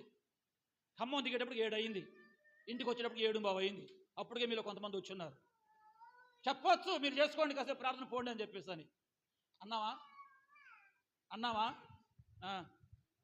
అదే మీరైతే ఏం చేస్తారు చెప్పండి? అమ్మో ఇంత దూరం ప్రయాణం చేసి వచ్చాం, అలసిపోయాం, ఏమండి ఓపిక లేదు, చేతగాట్లేదు, ఎన్ని వస్తాయో. అలాగే నేను చేస్తామని చెప్పట్లా, మీకు ఉదాహరణకు అర్థం కావటం కోసం చెప్తున్నాను నేను. దేవుని స్తోత్రం కలుగును గాక. సాకులు మానండి. దేవుని సన్నిధి విషయమై సాకులు మానండి. అంధకార సంబంధమైన ఏ అధికారానికి మీరు కట్టబడొద్దు.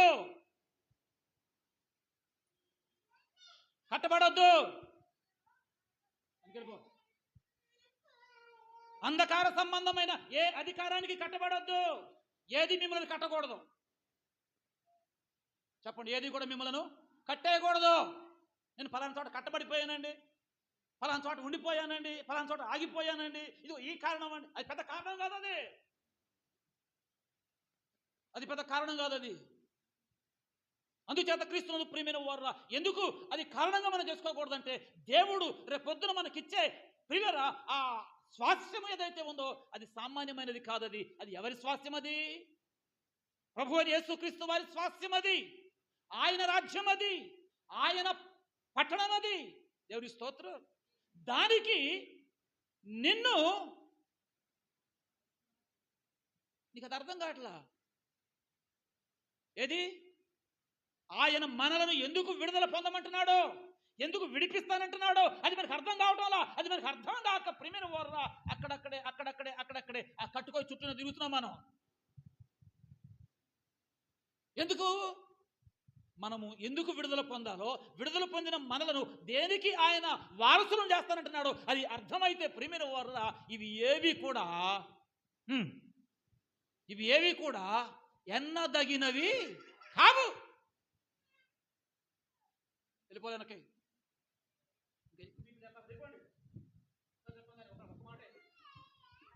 హల్లెలూయా. చెబుదాం గట్టిగా ఒకసారి, హల్లెలూయా. దేనికి వారసులు మనం ఇప్పుడు? దేనికి వారసులు మనం ఇప్పుడు? చూడండి, నా వైపు చూడండి. దేనికి వారసులు మనం ఇప్పుడు? అమ్మా,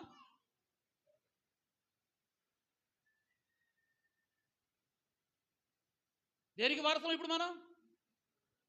అమ్మా, అవుతారా? దేవుని రాజ్య వారసులు అవుతారా? చెప్పండి. పడాలి, పడాలి, మాట్లాడలేదు. పడితే కానీ మాట మనం ఏం చేద్దాం? మన చిన్నప్పుడు అట్లా అలవాటు అయిపోయింది, మన స్వభావం అట్లాంటిది అయిపోయింది. ఏం చేద్దాం? హల్లెలూయా. దేనికి వారసులు మనం? అమ్మా, దేవుని రాజ్య వారసులం. ఆయన కుమారునికి దేవుడు సిద్ధపరిచినటువంటి ఆ వారసత్వం ఏదైతే ఉందో ప్రియమైన వారులా, అదే రాజ్యాన్ని ఎవరికి ఇస్తానంటున్నాడు? చెప్పండి, ఎవరికి ఇస్తానంటున్నాడు? నీకు ఇస్తానంటున్నాడు. దేవుని స్తోత్రం. నాకిస్తానంటున్నాడు. దేవుని స్తోత్రం. ఏమంటే ఈసారి కనుక ఎలక్షన్ జరిగితే మన పంచాయతీలో ప్రెసిడెంట్గా నేను నిలబడదాం అనుకుంటున్నాను. కాలలేదా? కాలలేదులే, ఏం చేయను? అవ్వా అమ్మా, ఒక మాట చెప్పరా? అరే లండనే పంపేటప్పుడు ఇది పెద్ద 5 సంవత్సరాల పోస్ట్ ఇది. ఏమండి? అరే ఆ తండా వాళ్ళకి ఇచ్చినప్పుడు, ఆ చెరుకుపల్లి భాస్కర్ గారికి ఇచ్చినప్పుడు,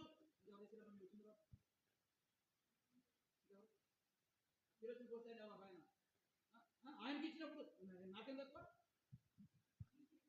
అరే మనకేం అవసరం ఆడుకోతే చాలు. దేవుని స్తోత్రం.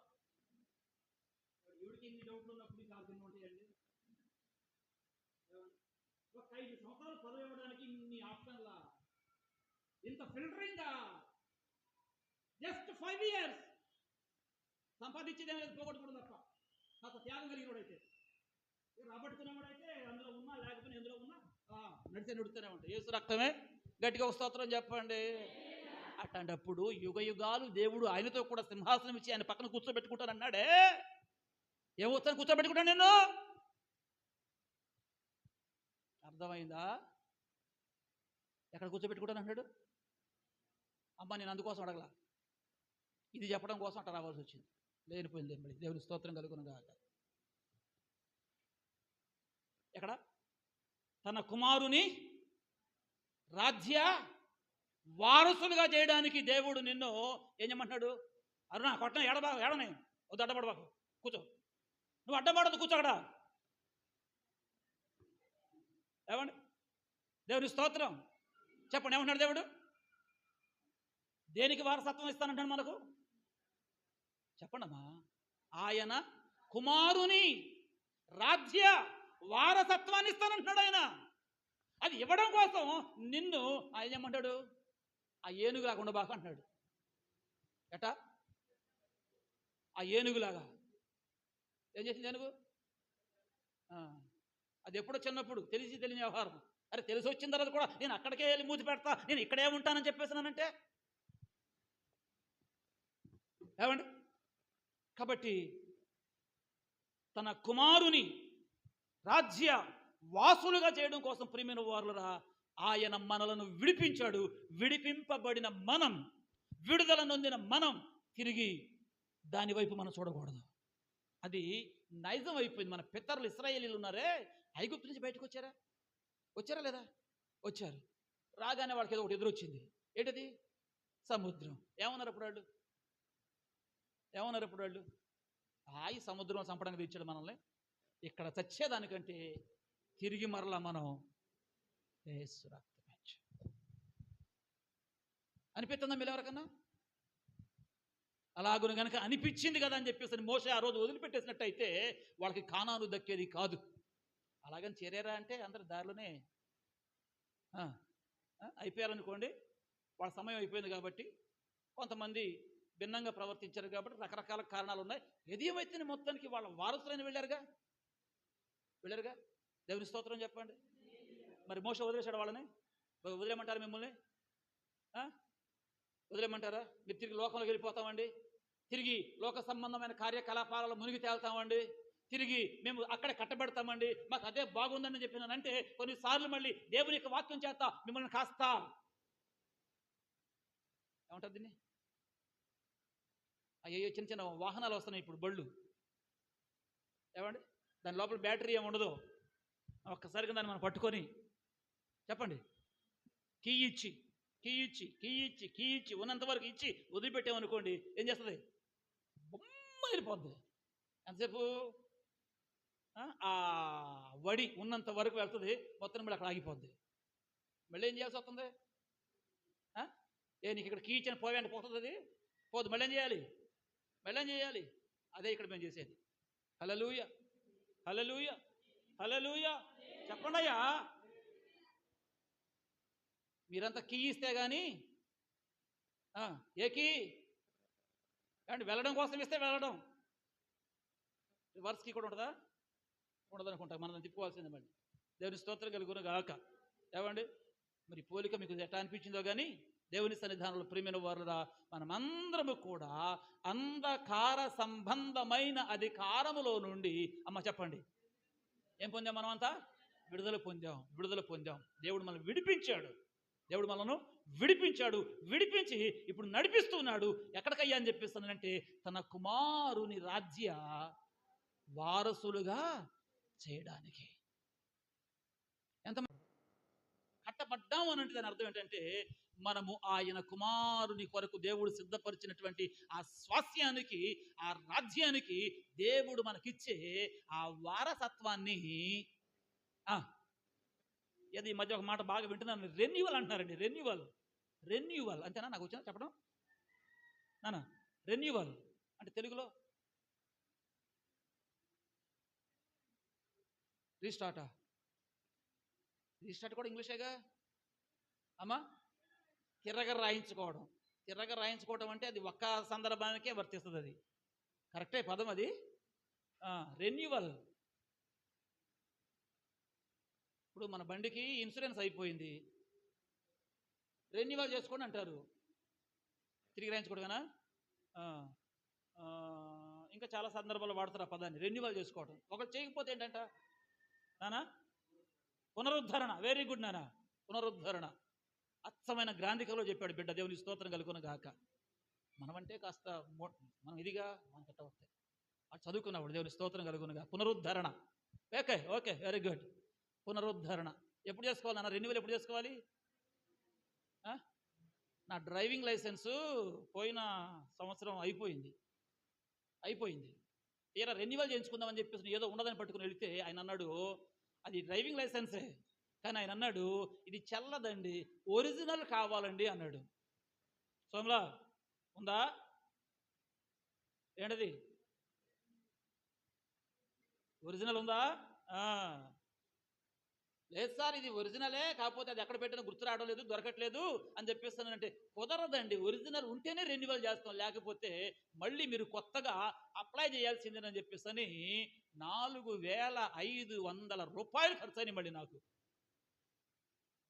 ఎందుకంటే అది ఉన్నప్పుడు ఒళ్ళు దగ్గర పెట్టుకుని రెన్యువల్ చేసుకోలేదు కాబట్టి, అందుకు నాకు పనిష్మెంట్.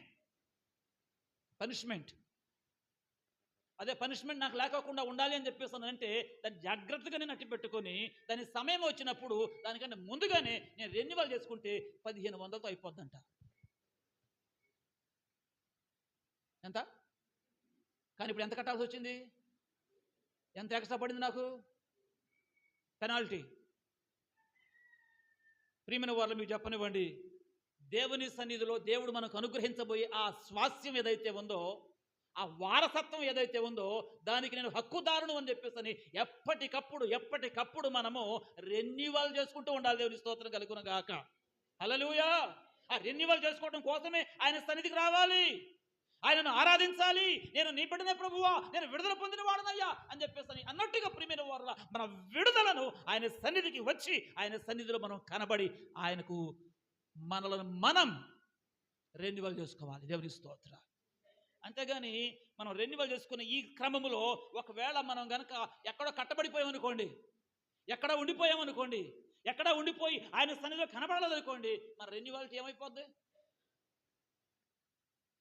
ఎక్స్పైర్ అయిపోయిందంటే ఇప్పుడు మళ్ళీ పెనాల్టీ ఏం పడుతుందో తెలీదు. నాకంటే 3,000 రూపాయలు పెనాల్టీ పడింది. ఏమండి అంటే నష్టం, అంటే ఏదో ఒక కష్టం. ఏదో ఒక సమస్య, ఏదో ఒక ఇబ్బంది క్రీస్తునందు ప్రియమైన వారా పెనాల్టీ లాగా మన మీద పడిపోద్ది. తిరిగి మళ్ళీ మనం రెన్యూవల్ అవ్వడానికి అప్పుడు కానీ ప్రభువా ఎక్కడున్నావు నాయన, యేసు ప్రభువా కనబడయ్యా, మాట్లాడయ్యా, చూడయ్యా, చెయ్యయ్యా అని చెప్పేసి మళ్ళీ మొదటి నుంచి నా డ్రైవింగ్ లైసెన్స్ కోసం ప్రియులరా ప్రయత్నం ఎలాగునో చేయవలసి వచ్చిందో. ఏమంటే ఒక మాట జోగు చెప్పనా, దరిదాపులుగా 2010 నుంచి డ్రైవింగ్ చేస్తున్నా నేను. 1999లో కూడా ఒక సంవత్సరాల పాటు బజాజ్ చేతకు డ్రైవింగ్ చేశాను. తర్వాత 2010 నుంచి రెగ్యులర్గా చేస్తూనే ఉన్నాను. అయితే అది పోగొట్టుకున్న కారణాన మరలా కొత్తగా అప్లై చేసుకుని అక్కడికి వెళితే అక్కడ ఉన్న వాళ్ళు ఏమంటానా, ఆర్టీఓ ఆఫీసర్ నన్ను అడుగుతుంది, ఏమయ్యా పెద్ద మనిషిలాగా ఉన్నావు, ఇంతకాలం డ్రైవింగ్ లైసెన్స్ లేకోకుండా కానీ నువ్వు డ్రైవ్ చేసావా, ఎంతమందిని గుద్దావు అని అడుగుతుంది నన్ను ఆవిడే.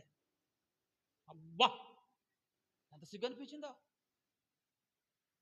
నన్ను అక్కడ పంపినోడు అన్నాడు, నేను ఇప్పుడు తీసుకున్నాను మేడం చెప్పమన్నాడు ఆయన. ప్రశాంతి సిగ్గైపోయిందండి. ఇంతకాలం దేవుడు మాటలు పడతాడు, కారు డ్రైవింగ్ వచ్చినా రాకపోయినా కారు కూడా పెట్టేస్తా అని చెప్పి పెట్టేసేసేసాను. కారు కూడా డ్రైవింగ్ చేసేసారు, కాబట్టి తోటం రాదు.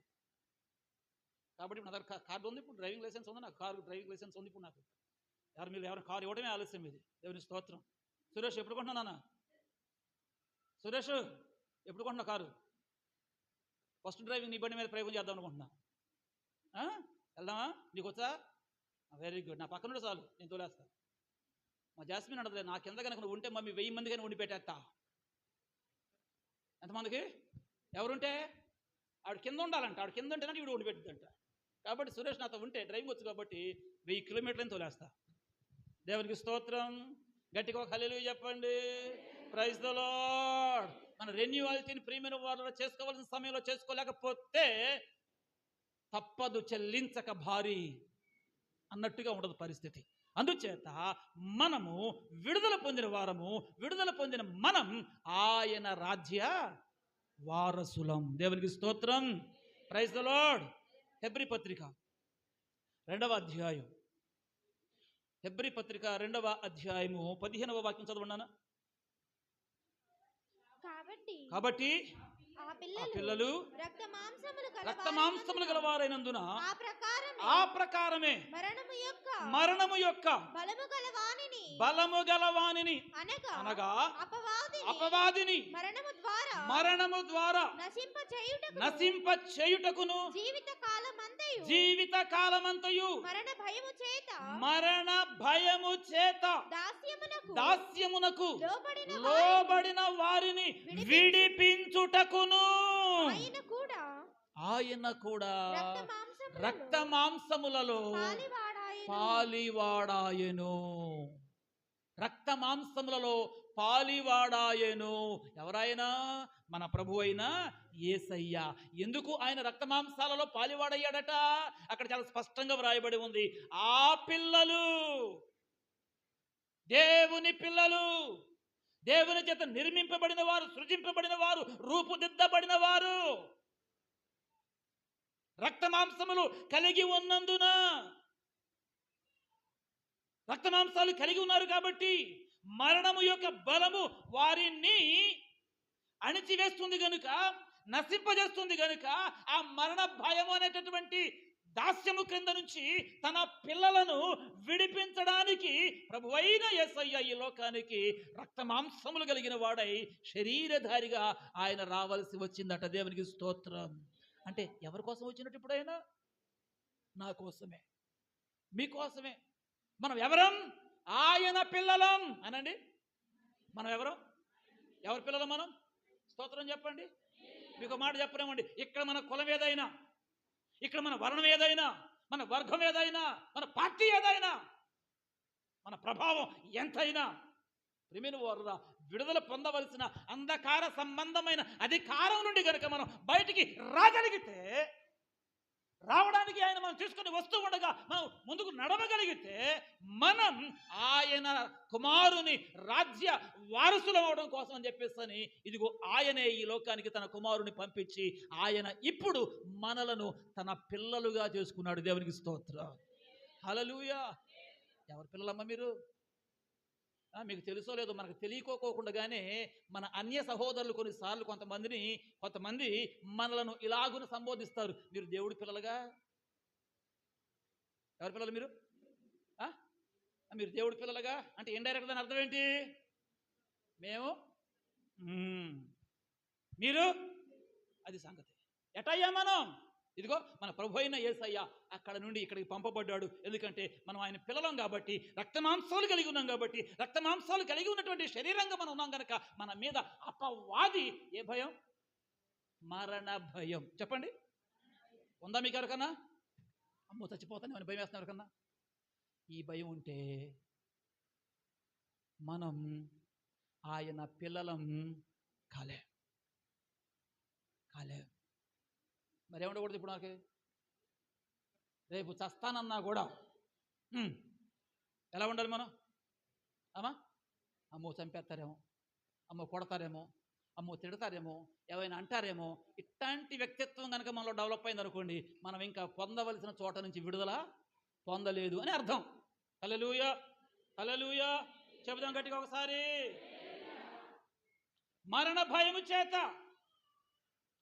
జీవితకాలపు దాస్యానికి లోబడినటువంటి వారిని విడిపించడానికి దేవునికి స్తోత్రం. లేచినాడురా సమాధి గెలచినాడురా యేసు అని పాడుతూ, మరణ భయము లేదు మనకు. తర్వాత అది దేవునికి స్తోత్రం. క్రైస్తవుడికి, ఎవరికి? క్రైస్తవుడు అంటే మరో మీకు చెప్పనివ్వండి, పుట్టిన పుటకను బట్టి క్రైస్తవుడు కాదు. క్రీస్తును అంగీకరించిన దానిని బట్టి, క్రీస్తు చేత విడుదల పొందిన దానిని బట్టి, క్రీస్తు రాజ్యము కొరకు ఎవరు వారసులుగా ఉండడానికి విడుదల పొందిన సంగతిని ఎప్పటికీ జ్ఞాపకాలలో ఉంచుకొని ఎప్పటికప్పుడు ఎవరైతే రెన్యువల్ అంటే ఈ పోలిక సెట్ అవుతుందో లేదో కానీ ఎప్పటికప్పుడు ప్రభువా నేను నీ బిడ్డనేనయ్యా, నీ కుమారుడునేనయ్యా, నీ కుమార్తెనేనయ్యా, నీ కోసమేనయ్యా నేనున్నది అన్నట్టుగా ప్రేమిన వారు ఎప్పటికప్పుడు మన విడుదలను మనం బహిర్గతం చేస్తూ ఆయన సన్నిధిలో ఆయనను ఆరాధిస్తూ మనం ఉండగలిగితే క్రీస్తునందు ప్రేమిన వారు అట్టి వారందరూ కూడా చెప్పండి ఆయన పిల్లలే, ఆయన రాజ్య వారసులే. అందుకే ప్రభువు మనలను చెప్పడం చేశాడు, అంధకార సంబంధమైన అధికారాల నుంచి విడిపించాడు. ఇదిగో జీవిత కాలపు మరణ దాస్యము చేత పీడింపబడుతూ ఉన్నటువంటి మనలను విడిపించడానికి మన ప్రభు అయిన యేసయ్య రక్తమాంసములు కలిగిన వాడ ఈ లోకానికి శరీరధారిగా వచ్చాడు. దేవునికి స్తోత్ర. ఒక మాట చెప్పన మీకు, ఆయన ఈ లోకానికి శరీరధారిగా వచ్చి ఉండకపోతే మరణ భయం ప్రతి ఒక్కరిని వెంటాడుతూనే ఉంటుంది. కానీ ఆయన ఈ లోకానికి వచ్చాడు గనక, మరణాన్ని ఆయన జయించాడు గనుక, నిత్య జీవ ప్రదాతగా ఆయన మనకున్నాడు గనుక, దానికి మనలను వారసులను చేస్తానని అంటున్నాడు గనుక ఇప్పుడు మనకి ఏ భయం ఉండకూడదు? గట్టిగా చెప్పండి ఒకసారి. మీ పక్కన చెప్పండి సెకండ్ ఇచ్చి.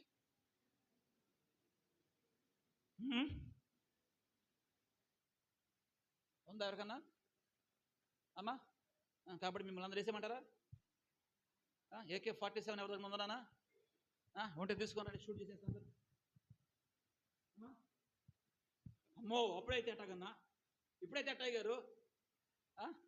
అసలే ఇప్పుడు కేసీఆర్ 5 లక్షలు, కేసీఆర్ ఎవరు రేవంత్ రెడ్డి గారు 5 లక్షలు ఇస్తున్నట్టు బిల్లు కట్టుకోవాలి. పాపం దానికోసం బిడ్డలు ప్రయత్నాలు చేస్తున్నారు. మరి ఏమవుతాయో మనకు తెలియదు. దేవుని స్తోత్రం కలుగును గాక. చెప్పండి ఒక హల్లెలూయా. ఇంకొకసారి గట్టిగా. మరణ భయం అనే దాస్యానికి లోనైనటువంటి మనలను విడిపించడానికి యేసయ్య రక్తమాంసాలు కలిగిన వాడుగా ఈ లోకానికి దిగి వచ్చి మనలను విడిపించాడు. దేవునికి స్తోత్ర. బలహీనతలలో నుంచి విడిపించాడు, అంధకార సంబంధమైన అధికారంలో నుండి విడిపించాడు, మరణ భయం అనేటటువంటి జీవిత కాలపు దాస్యము నుండి ప్రియులారా చెప్పండి ఆయన మనలను చెప్పండి ఏం చేశాడు? విడిపించాడు. దేవునికి స్తోత్ర. అట్టి గొప్ప విడుదల కలగజేసిన దేవునికి మరొకసారి 2 చేతుల పైకి స్తోత్రం చెప్తారా? కొంచెం గట్టిగా చెప్పండి, ఇంకొంచెం బిగ్గరగా చెప్పండి. ఎంతమందికి దేవుని కార్యాలు ఇంకా అనుభవించాలని ఉంది భూమి మీద? అపోస్తుల కార్యముల గ్రంథం 8వ అధ్యాయం 8వ అధ్యాయం చదవండి 23వ వాక్యం. నీవు ఘోర దుష్టత్వములోను దుర్నీతి బంధకములలోను ఉన్నట్టు నాకు కనబడుచున్నదని చెప్పాను. ఒప్పుకుంటారా మీరు?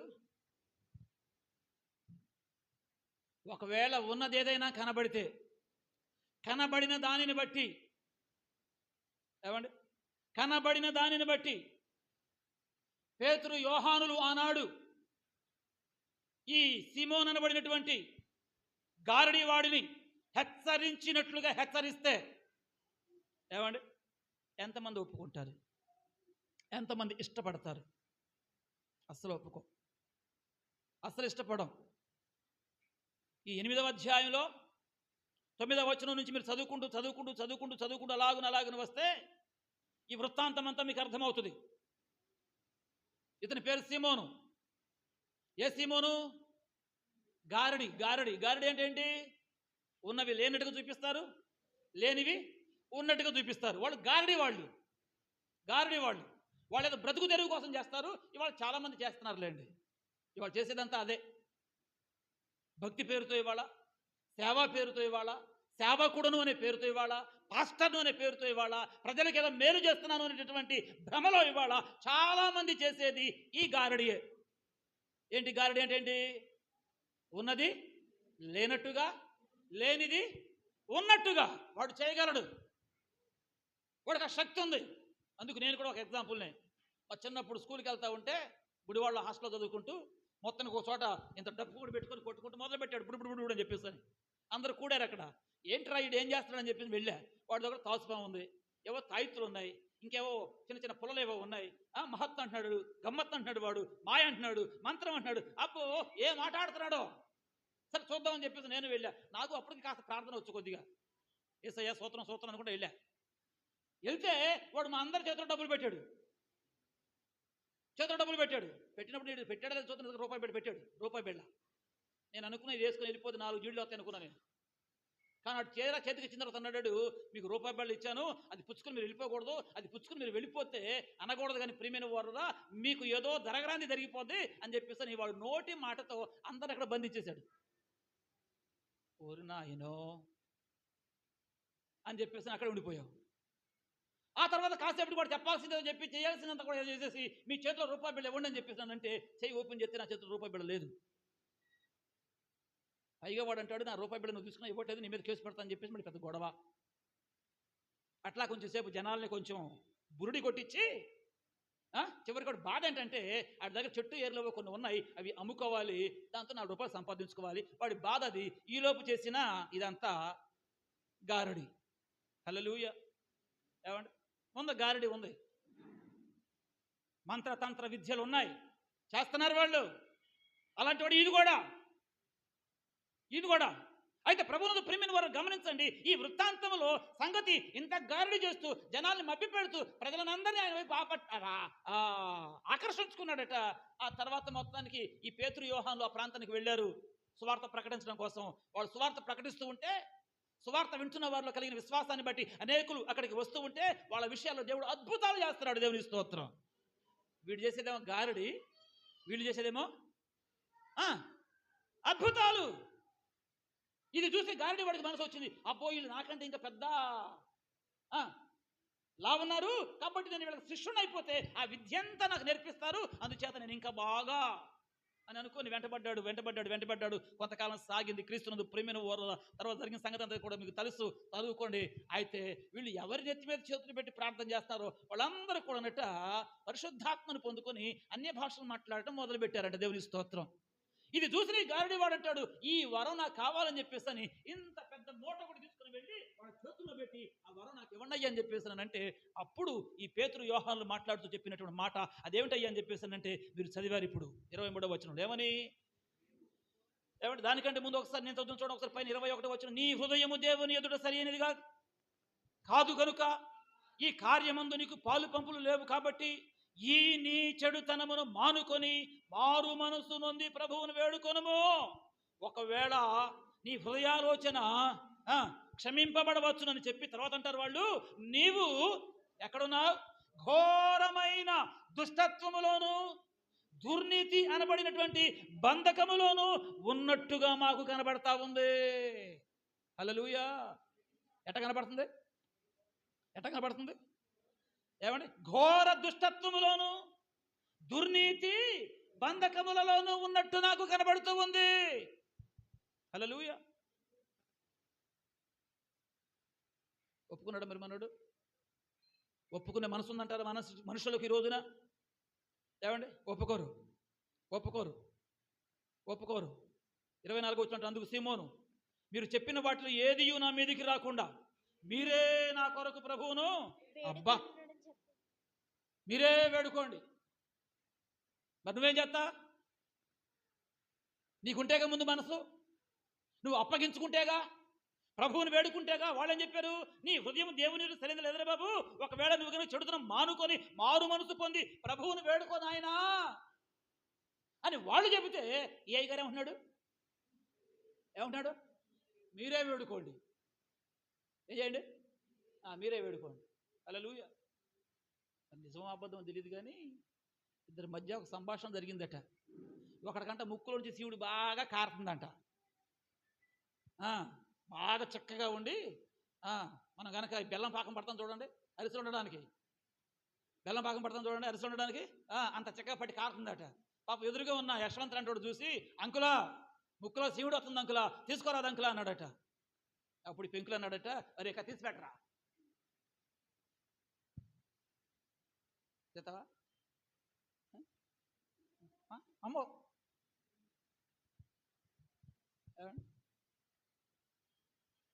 అరే నాకు చెప్పడమే ఎక్కువ, ఏం చేయాలి నేను? అమ్మా అరే మీ తమ్ముడి చేత తీపిస్తాను లేరా నేను? చదువుకున్న వాళ్ళు ఏమంటే దీనిలో మూట కట్టుకుంటారు.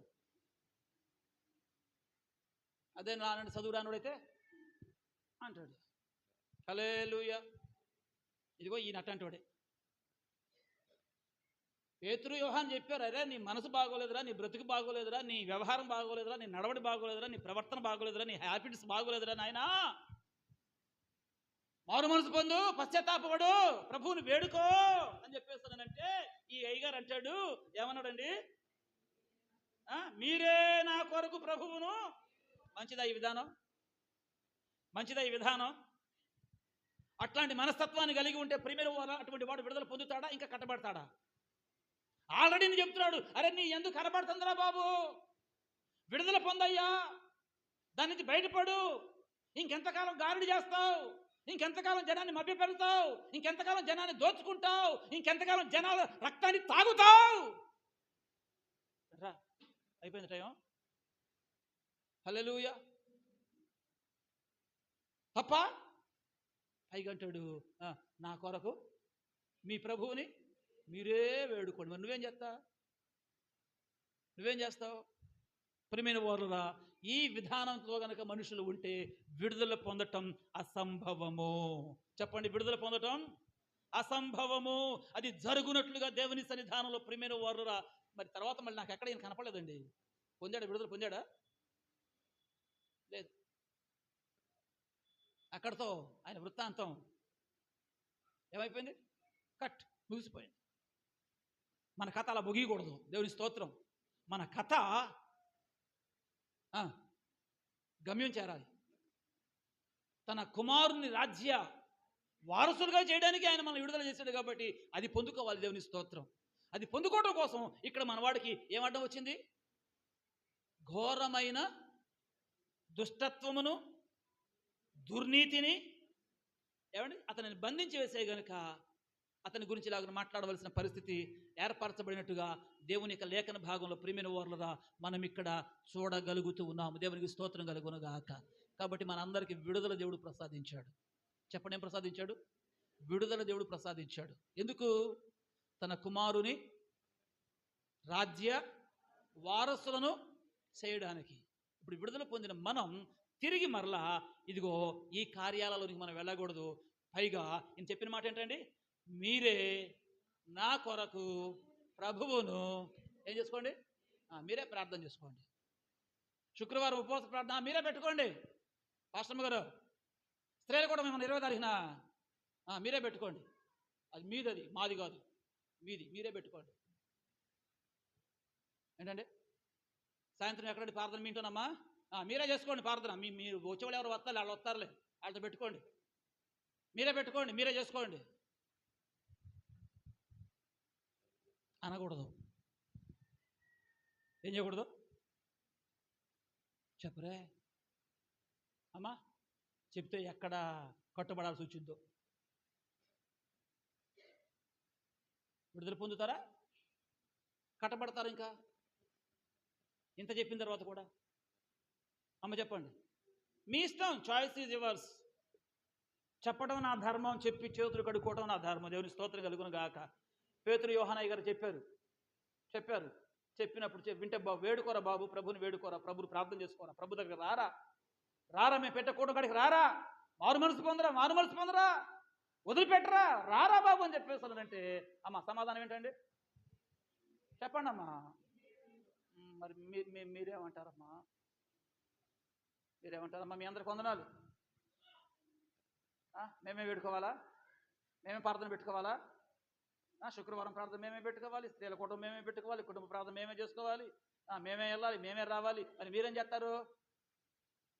అమ్మా ప్రశాంతమ్మా, ఏడు సంగతి మధ్య మన సంగతి ఏంటి? పక్కనే ఉండి ఇక నేను ఒకదాన్ని దొరికా. నాలాంటి వాళ్ళు ఇంకెంతమంది లేరు, వాళ్ళ పేర్లు ఎత్తొచ్చుగా. హల్లెలూయా, స్తోత్రం చెప్పరే. చెప్పబుద్ధి కావట్లా. అప్లికేషన్గా ఇప్పుడు సప్లికేషన్ అప్పుడు బాగానే ఉంటాం ఏమండి? సప్లికేషన్ అప్పుడు బాగానే ఉంటాం. అప్లికేషన్ కాడికి వచ్చేటప్పటికి వచ్చిన తిప్పలో కట్టబడిపోతున్నారు మీరంతా. ఇంకా మీరు కట్టబడే ఉంటాను అని చెప్పేసానంటే మీకు ఒకటి అర్థం కావాలి, దేవుని కుమారుడైనటువంటి క్రీస్తు యొక్క రాజ్య వారసత్వాన్ని మనమే చేతులారా. చెప్పమ్మా రోజా అమ్మా. అమ్మో, నా పేరు కూడా ఇచ్చాడు. నాకు ఇద్దరు పిల్లల్ని తెలియదా నీకు? వాళ్ళకి ఇస్తారని తెలియదా నీకు? వాళ్ళు ట్యూషన్ పంపాలని తెలియదా నీకు? అమ్మ బుజ్జి, దేవుని స్తోత్రం.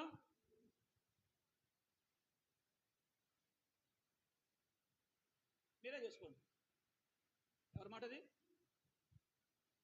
అమ్మా?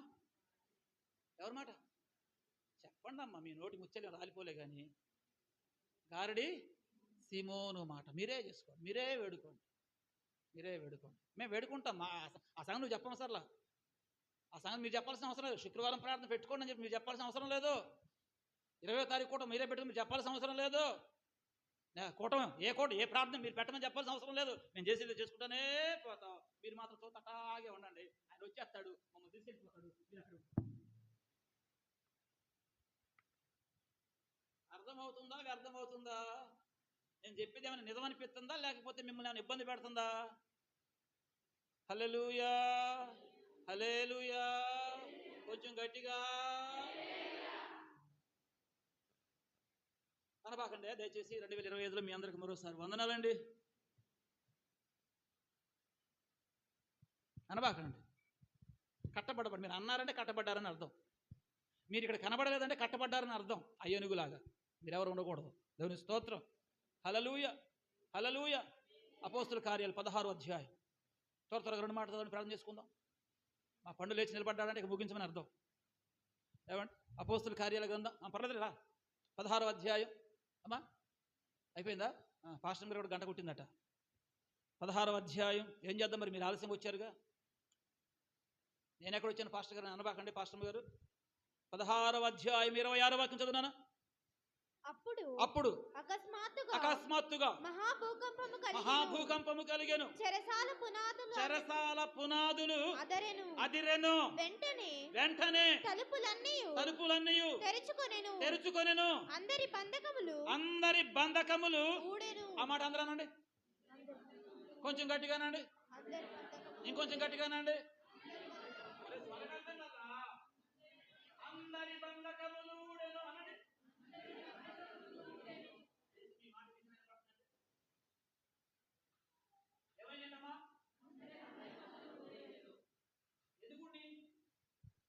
అందరు భక్తి చేశారు అక్కడ. అందరు స్తోత్రం అన్నారా? ఎవరో ఇద్దరే అంటున్నారు అక్కడ. దేవుని స్తోత్రం అన్న వాళ్ళతో ఉంటే ఏమని వాళ్ళతో స్తోత్రం స్తోత్రం అనేవాళ్ళతో ఉంటే, ప్రార్థన ప్రార్థన అనేవాళ్ళతో ఉంటే, హల్లెలూయా స్తుతి మహిమని పాడేవాళ్ళతో ఉంటే అందరి బంధకాలు చెప్పరే కొంచెం గట్టిగా ఓడాలా వద్దా మీకు? అమ్మా మరేం చేద్దాం? ఏమున్నాయి పాస్టర్ గారు బంధకాలు? ఒకప్పుడు అంటే ఉండే, ఇప్పుడంతా బాగానే ఉన్నాగా, ఇప్పుడంతా మంచిగానే ఉందిగా, ఇంకెందుకు స్తోత్రం? ఏమండి అనబాకండి, అనబాకండి. లోకంలో ఒకడున్నాడు బంధించేవాడు. ఎక్కడో చెప్పారు ఈ మధ్య, ఒక పెద్దయ్య గారు చెప్పాడు ఇక్కడ. పోయిన 2 రోజులు మీటింగ్కి రమ్మని చెప్పాను నేను. వచ్చారు ఎవరన్నా? రారు. నేను చెప్పిన కాడికి రారు మీరు. బలత్కరించేవాడు ఒకడున్నాడు లోకంలో. ఎవరమైనా బలత్కరించేవాడు, బంధించేవాడు. వాడు బంధించడానికి వచ్చాడు కదని చెప్పి అప్పగించుకుంటే కుదరదు. అప్పగించుకున్నావా నీకు తావే. అప్పగించుకోకుండా అక్కడి నుంచి విడుదల పొందడానికి నీవు వేయవలసిన కేకలు వేయగలిగావా? దేవునికి స్తోత్రం. అద్భుతమైన సందేశం. కాబట్టి క్రీస్తునందు ప్రియమైన వారలారా, ఇక్కడ పౌలు శీల ప్రభుని స్తుతిస్తూ ఉన్నారు. ఎక్కడ? చెరసాలల్లో. ఎలా ఉండి?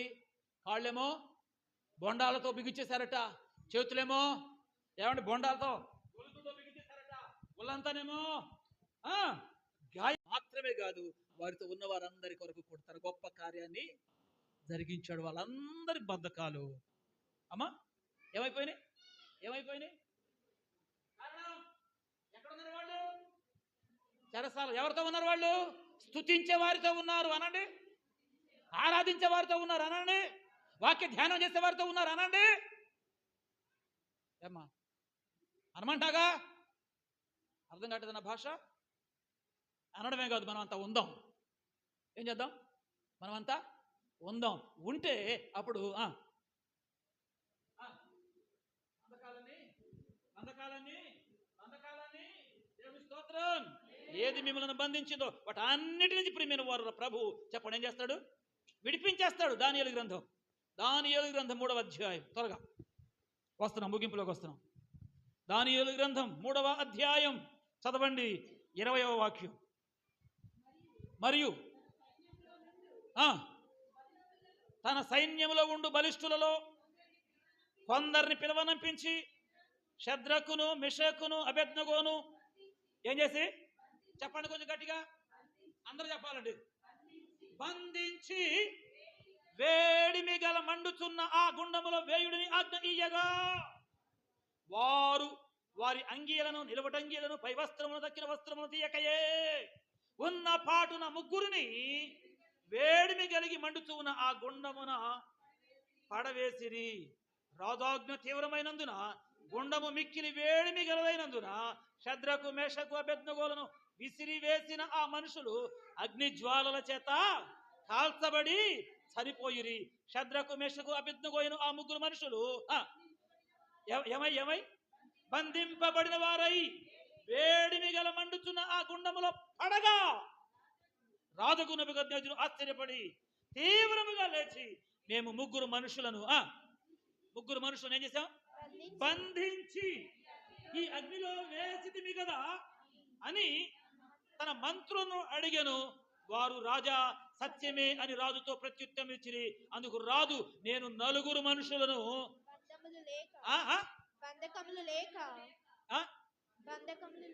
ఏం లేక 20వ వచనంలో బంధించారు. 24వ వచనంలో 23వ వచనంలో విసిరేశారు. 24వ వచనంలో సత్యం ఏం చెప్పి జనులు సాక్ష్యం చెప్పారు. 25వ వచనంలో ఇప్పుడు వారు బంధకములు లేక అనండి. ఏం లేక? ఏమైపోయింది? ఎవరు విడగొట్టారు? ఏం కాలనీ? కాలనీ అంటారా? దేవుడు విడగొట్టాడట. బంధకాలు ఏమైనాయి అమ్మా? చెప్పండి చెప్పండి చెప్పండి. బంధకాలు ఏమైనాయి? ఏమైనాయి? హల్లెలూయా. బంధకాలు అంటే చేతులకేనా? చేతులకి కాళ్ళ కట్టేసి ఉంటారు, కట్టేసి లోపల పడితే కాలిపోయింది. మరి బంధకాలు కాదు, చేతులు కూడా కాలాలిగా. నాకు ఒక డౌట్ ఇప్పుడు. హల్లెలూయా. మరి కాలిపోయినాయో, మరి ఆయన వచ్చి విడగొట్టాడో ఊడగొట్టాడో, దేవుని స్తోత్రం. బంధకాలు కాలితే మరి బంధకాలతో పాటు చేతులు కూడా కాలాలిగా అని నాకు అనిపిస్తుంది. మీరేమంటారండి? అమ్మ, అర్థమైందన్నమాట. బంధకాలు కాలిపోయినాయి. ఏమైపోయినాయి? మీకు ఒక పెద్ద ప్రశ్న. ఇప్పుడు బంధకాలు కాలినయా, బంధకాలను ప్రభు విడిపించాడా? సరే, ఏదో ఒకటి. ఇప్పుడు బంధకాలతో లోపల పడేశారు. వీళ్ళేమో నలుగురు బంధకాలు లేక ఎక్కడ తిరుగుతున్నారు? వీళ్ళు అగ్నిలో. దేవుని స్తోత్రం, హల్లెలూయా. ఏం చేశాడు ప్రభు?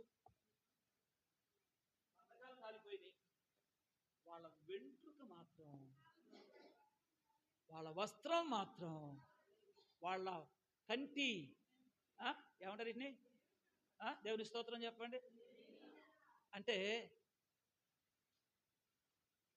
ఏది ఎక్కడ నిన్ను బంధించిందో, బంధింపబడిన దానిని బట్టి నువ్వు ఎంత పెద్ద ప్రమాదంలో ఉన్నావో కూడా దేవుడు గుర్తించి అక్కడ నుండి నిన్ను దేవుడు, చెప్పండి, ఏం చేస్తాడు?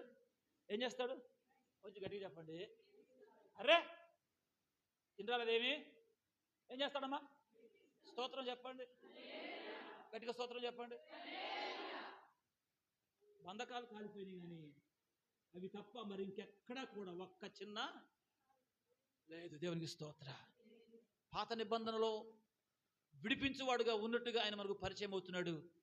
క్రొత్త నిబంధనలో విడిపించువాడుగా ఉన్నట్టుగా మనకు ఆయన పరిచయం అవుతున్నాడు. ఇప్పటికీ కూడా ప్రియమైన వారురా, ఆయన విడిపించేవాడుగా ఉన్నట్టుగా పౌలు పత్రికల ద్వారా మనం చూసాం. మన దేవుడు ఎప్పటికీ కూడా విడిపించువాడే. దేవునికి స్తోత్ర. కానీ మనం వెళ్ళి మాటి మాటికి దేనిలాగా లాగా ఉండొద్దు. చెప్పండి, ఎలా ఉండొద్దు. ఉన్నవి ఏమైనా విడుదల పొందాలని ఉందా మీకు? ఏమండి? తప్పక దేవుడు విడిపిస్తాడు. దేవుని స్తోత్రం కలుగును గాక. చివరికి ఒక్క మాట చదివేసి ముగించేస్తాను. చివరికి ఒక మాట, ద్వితీయోపదేశ కాండం 23వ అధ్యాయము. ఆయన మనతో ఉండాలి, మనకు తోడుగా ఉండాలి, ఆయన మనల్ని విడిపించాలి. ఈ గొప్ప కార్యం జరగాలి అని అంటే ద్వితీయోపదేశ కాండం 23వ అధ్యాయము 14వ వాక్యం చదవనా? 23:14.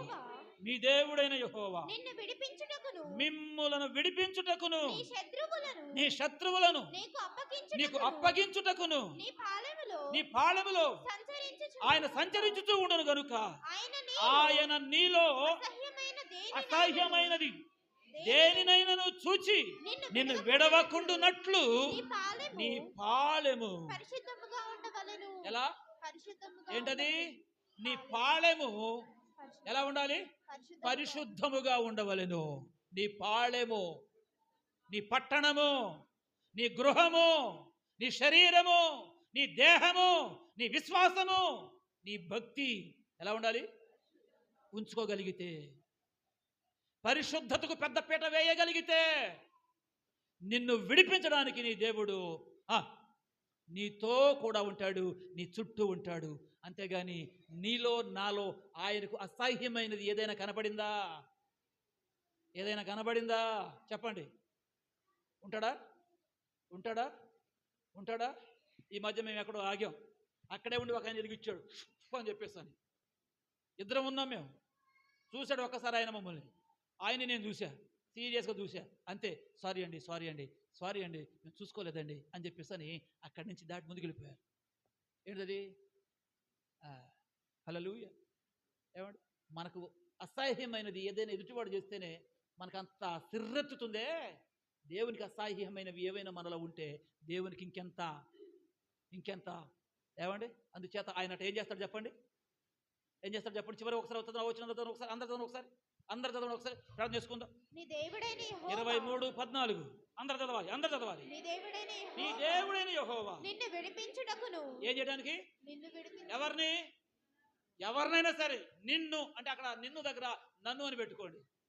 నా దేవుడైన యెహోవా నన్ను విడిపించుటకును, నా శత్రువుల చేతిలో నుండి నా శత్రువులు నా చేతికి అప్పగించుటకును నా పాళెములో సంచరించుచుండును. నమ్ముతారు ఈ మాట మీరు? దేవుడు అంటే ఏం చేస్తాడు చెప్పండి? సంచరించుతూ ఉంటాడట మీ చుట్టూ. దేవుని స్తోత్రం. ఎందుకు? మీరు ఎక్కడ బందీలైపోతారో అక్కడి నుంచి విడిపించి నడిపించి ఆయన కుమారుని రాజ్య వారసులను చేయాలని ఆయన మనతోనే ఉంటాడట. అయితే నీలో అసహ్యమైన దేనినైనను ఆయన చూచినట్లయితే నిన్ను విడవకుండునట్లు నీ పాళెము అమ్మా ఎలా ఉంచుకోవాలి? అది సంగతి. మన హృదయాన్ని, మన మనస్తత్వాన్ని, మన వ్యక్తిత్వాన్ని, మన యథార్థతను, మన భక్తిని, మన పరిశుద్ధతను ప్రతిదీ కూడా అమ్మ చెప్పండి ఎలా ఉంచుకుందా? ఎందుకు? ఆయన మనతో సంచరించున్నట్లు, ఆయన మనకు తోడైయుండునట్లు మన పాళెమును, మన హృదయాన్ని, మన కుటుంబాన్ని, మన బిడ్డలను, మనకిచ్చినటువంటి సంబంధాలను, మనకిచ్చినటువంటి సంఘమును అమ్మ చెప్పండి ఎలా ఉంచుకుందాం? పరిశుద్ధముగా ఉంచుకుందాం. ఇది కనుక మనం చేయగలిగితే ఆయన నిశ్చయముగా మనతో ఉంటాడు. మనము ఎక్కడైనా బంధింపబడితే అక్కడ నుండి చెప్పండి విడిపిస్తాడు. దేవునికి స్తోత్ర. అందరు తలలు వంచండి, కళ్ళు మూసుకోనండి, ప్రార్థన చేసుకుందాం. పాస్టర్ గారు వచ్చి మనందరినీ ప్రార్థనలో నడిపిస్తారు. ప్రియులరా అందరూ కూడా మోకరించి తలలు వంచి కళ్ళు మూసుకోనండి, ప్రార్థన చేసుకుందాం. ప్రార్థన చేసుకుందాం. ఇంతవరకు ఎన్నో శ్రేష్టమైన సంగతులు. నిన్ను విడిపించుటకు దేవుడు నీకు తోడుగా ఉంటానంటున్నాడు. ఆయన నీకు తోడుగా ఉండాలి అని చెప్పేస్తానంటే నీ పాళెము, నీ కుటుంబము, నీ వ్యక్తిత్వము ప్రియమైన వారులరా ఎలా ఉంచుకోవాలని దేవుడు కోరుతున్నాడు దానిని గ్రహించి అలాగురు ఉంచుకోవటం కోసం దేవుని చేతికి మళ్ళీ మనం అప్పగించుకుందాం. ఇది కనుక మనం చేయగలిగితే ఆయన నిన్ను అమ్మా రా అని పిలుస్తాడు. నీ బలహీనతలో నుంచి విడిపిస్తాడు. అంత మాత్రమే కాదు, అంధకార సంబంధమైనటువంటి అధికారంలో నుండి విడిపిస్తాడు.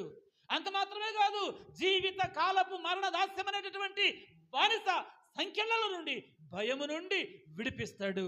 అగ్ని గంధకాల నుంచి విడిపించాడు షడ్రక మెషక అబేద్నెగోలను. ఇదిగో చెరసాల బంధకాల నుంచి విడిపించాడు పౌలు శీలను, తనతో ఉన్న వారందరినీ కూడా. కాబట్టి ఈ మధ్యాహ్న కాల సమయంలో దేవుని పిల్లలంగా మనమందరము కూడా ఆయన వలన విడుదల పొందిన మనం చేరవలసిన గమ్యం చేరడం కోసం ముందుకు సాగిపోదాం. వెనుకకు చూడవద్దు, వెనతట్టు ఆలోచన చేయవద్దు.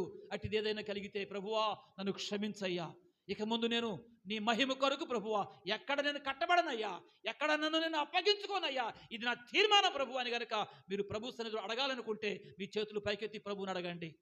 గారడి సీమోనుతో పేతురు యోహాను చెప్పారు, అరే బాబు నువ్వు వేడుకో అంటే వాడంటున్నాడు నువ్వే వేడుకో అని. మీరేమంటారో మరి నాకు తెలియదు, మీ మనసు ఏమిటో నాకు తెలియదు. ప్రియులరా జాగ్రత్త. దేవునితో కాదు మనం ఆడాల్సింది ఆట. ఆయన దహించు అగ్ని ఉన్నాడు, ఆయన దహించగలడు. ఆయన కోసం ఎవడైనా అగ్నిలో వేస్తే ఆయన విడిపించగలడు. ఆయనకు అసాధ్యమైనది ఏది లేదు. ఆయన గొప్ప దేవుడు, సర్వశక్తిమంతుడు, విడుదలను ప్రకటిస్తూ ఉన్నాడు ఈ పూట. దానిని ఆస్వాదిస్తావా? దానిని స్వీకరిస్తావా? దానిని అంగీకరిస్తావా? విశ్వాసంతో నీకు గొప్ప విడుదల. ఏ బలహీనత నిన్ను వెంటాడుతూ ఉందో దాని నుండి గొప్ప విడుదల. ఏ సమస్య నిన్ను వెంటాడుతూ ఉందో దాని నుండి విడుదల. అట్టి విడుదలతో దేవుడు మనల్ని నిరూపించాలని ఈ రిపబ్లిక్ డే సండే నాడు నీతో నాతో మనతో మాట్లాడాడు ఆయన. అందును బట్టి మోకరించిన మనం అందరం ఒకసారి రెండు చేతులు పైకెత్తి ప్రభువా మాకు విడుదల ప్రసాదించడానికి రక్త మాంసాలు కలిగిన వాడవై ఈ లోకానికి వచ్చి ఈ గొప్ప విడుదల నాకు ఇచ్చినందుకు నీకు స్తోత్రం అని చెప్దాం. నోరారా చెబుదాం, మనసారా చెబుదాం. వాక్యం అర్థమైతే మౌనంగా ఉండవు.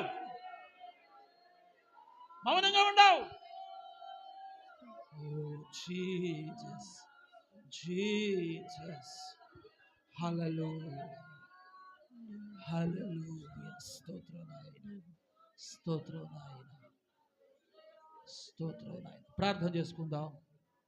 పాస్టర్ గారు ప్రార్థన చేస్తారు, మనమందరం తనతో ప్రార్థనలో ఏకీభవిద్దాం. ప్రియులరా ప్రార్థన.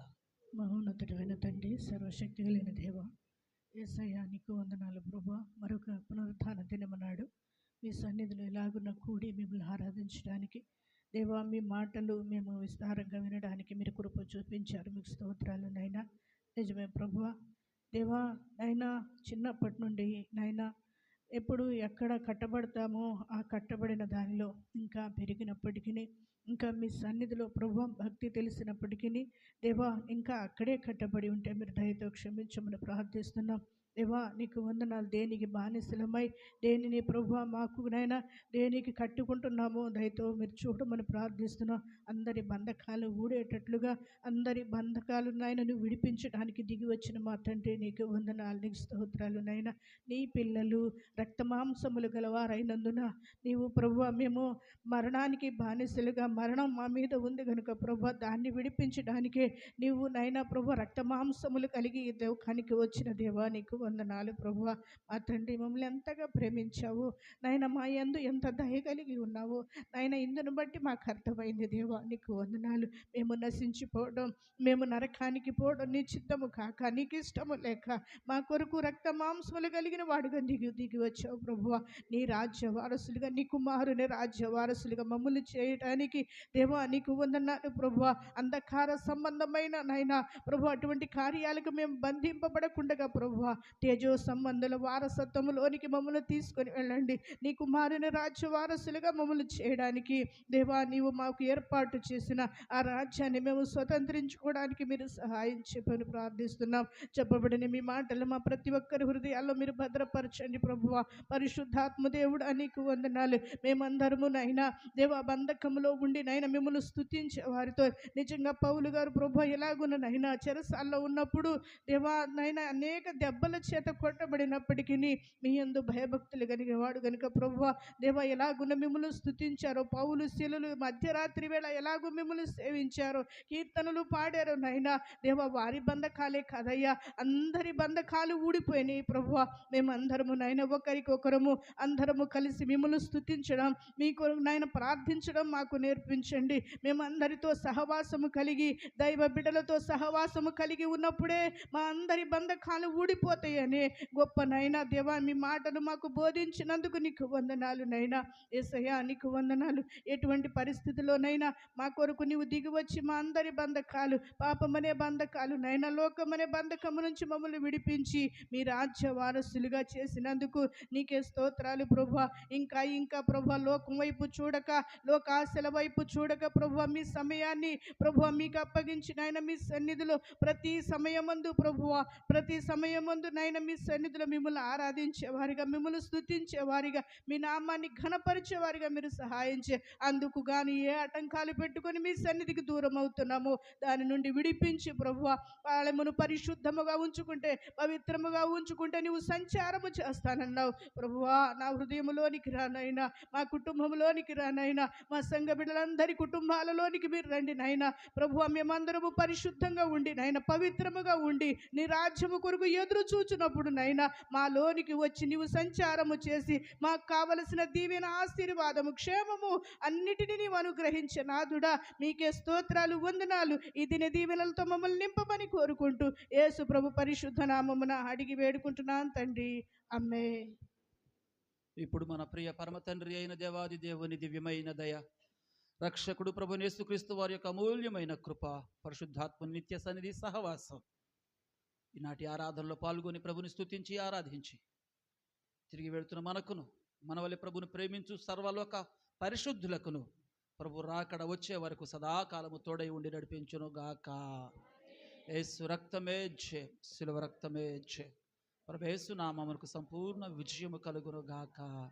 ఆమేన్, ఆమేన్, ఆమేన్.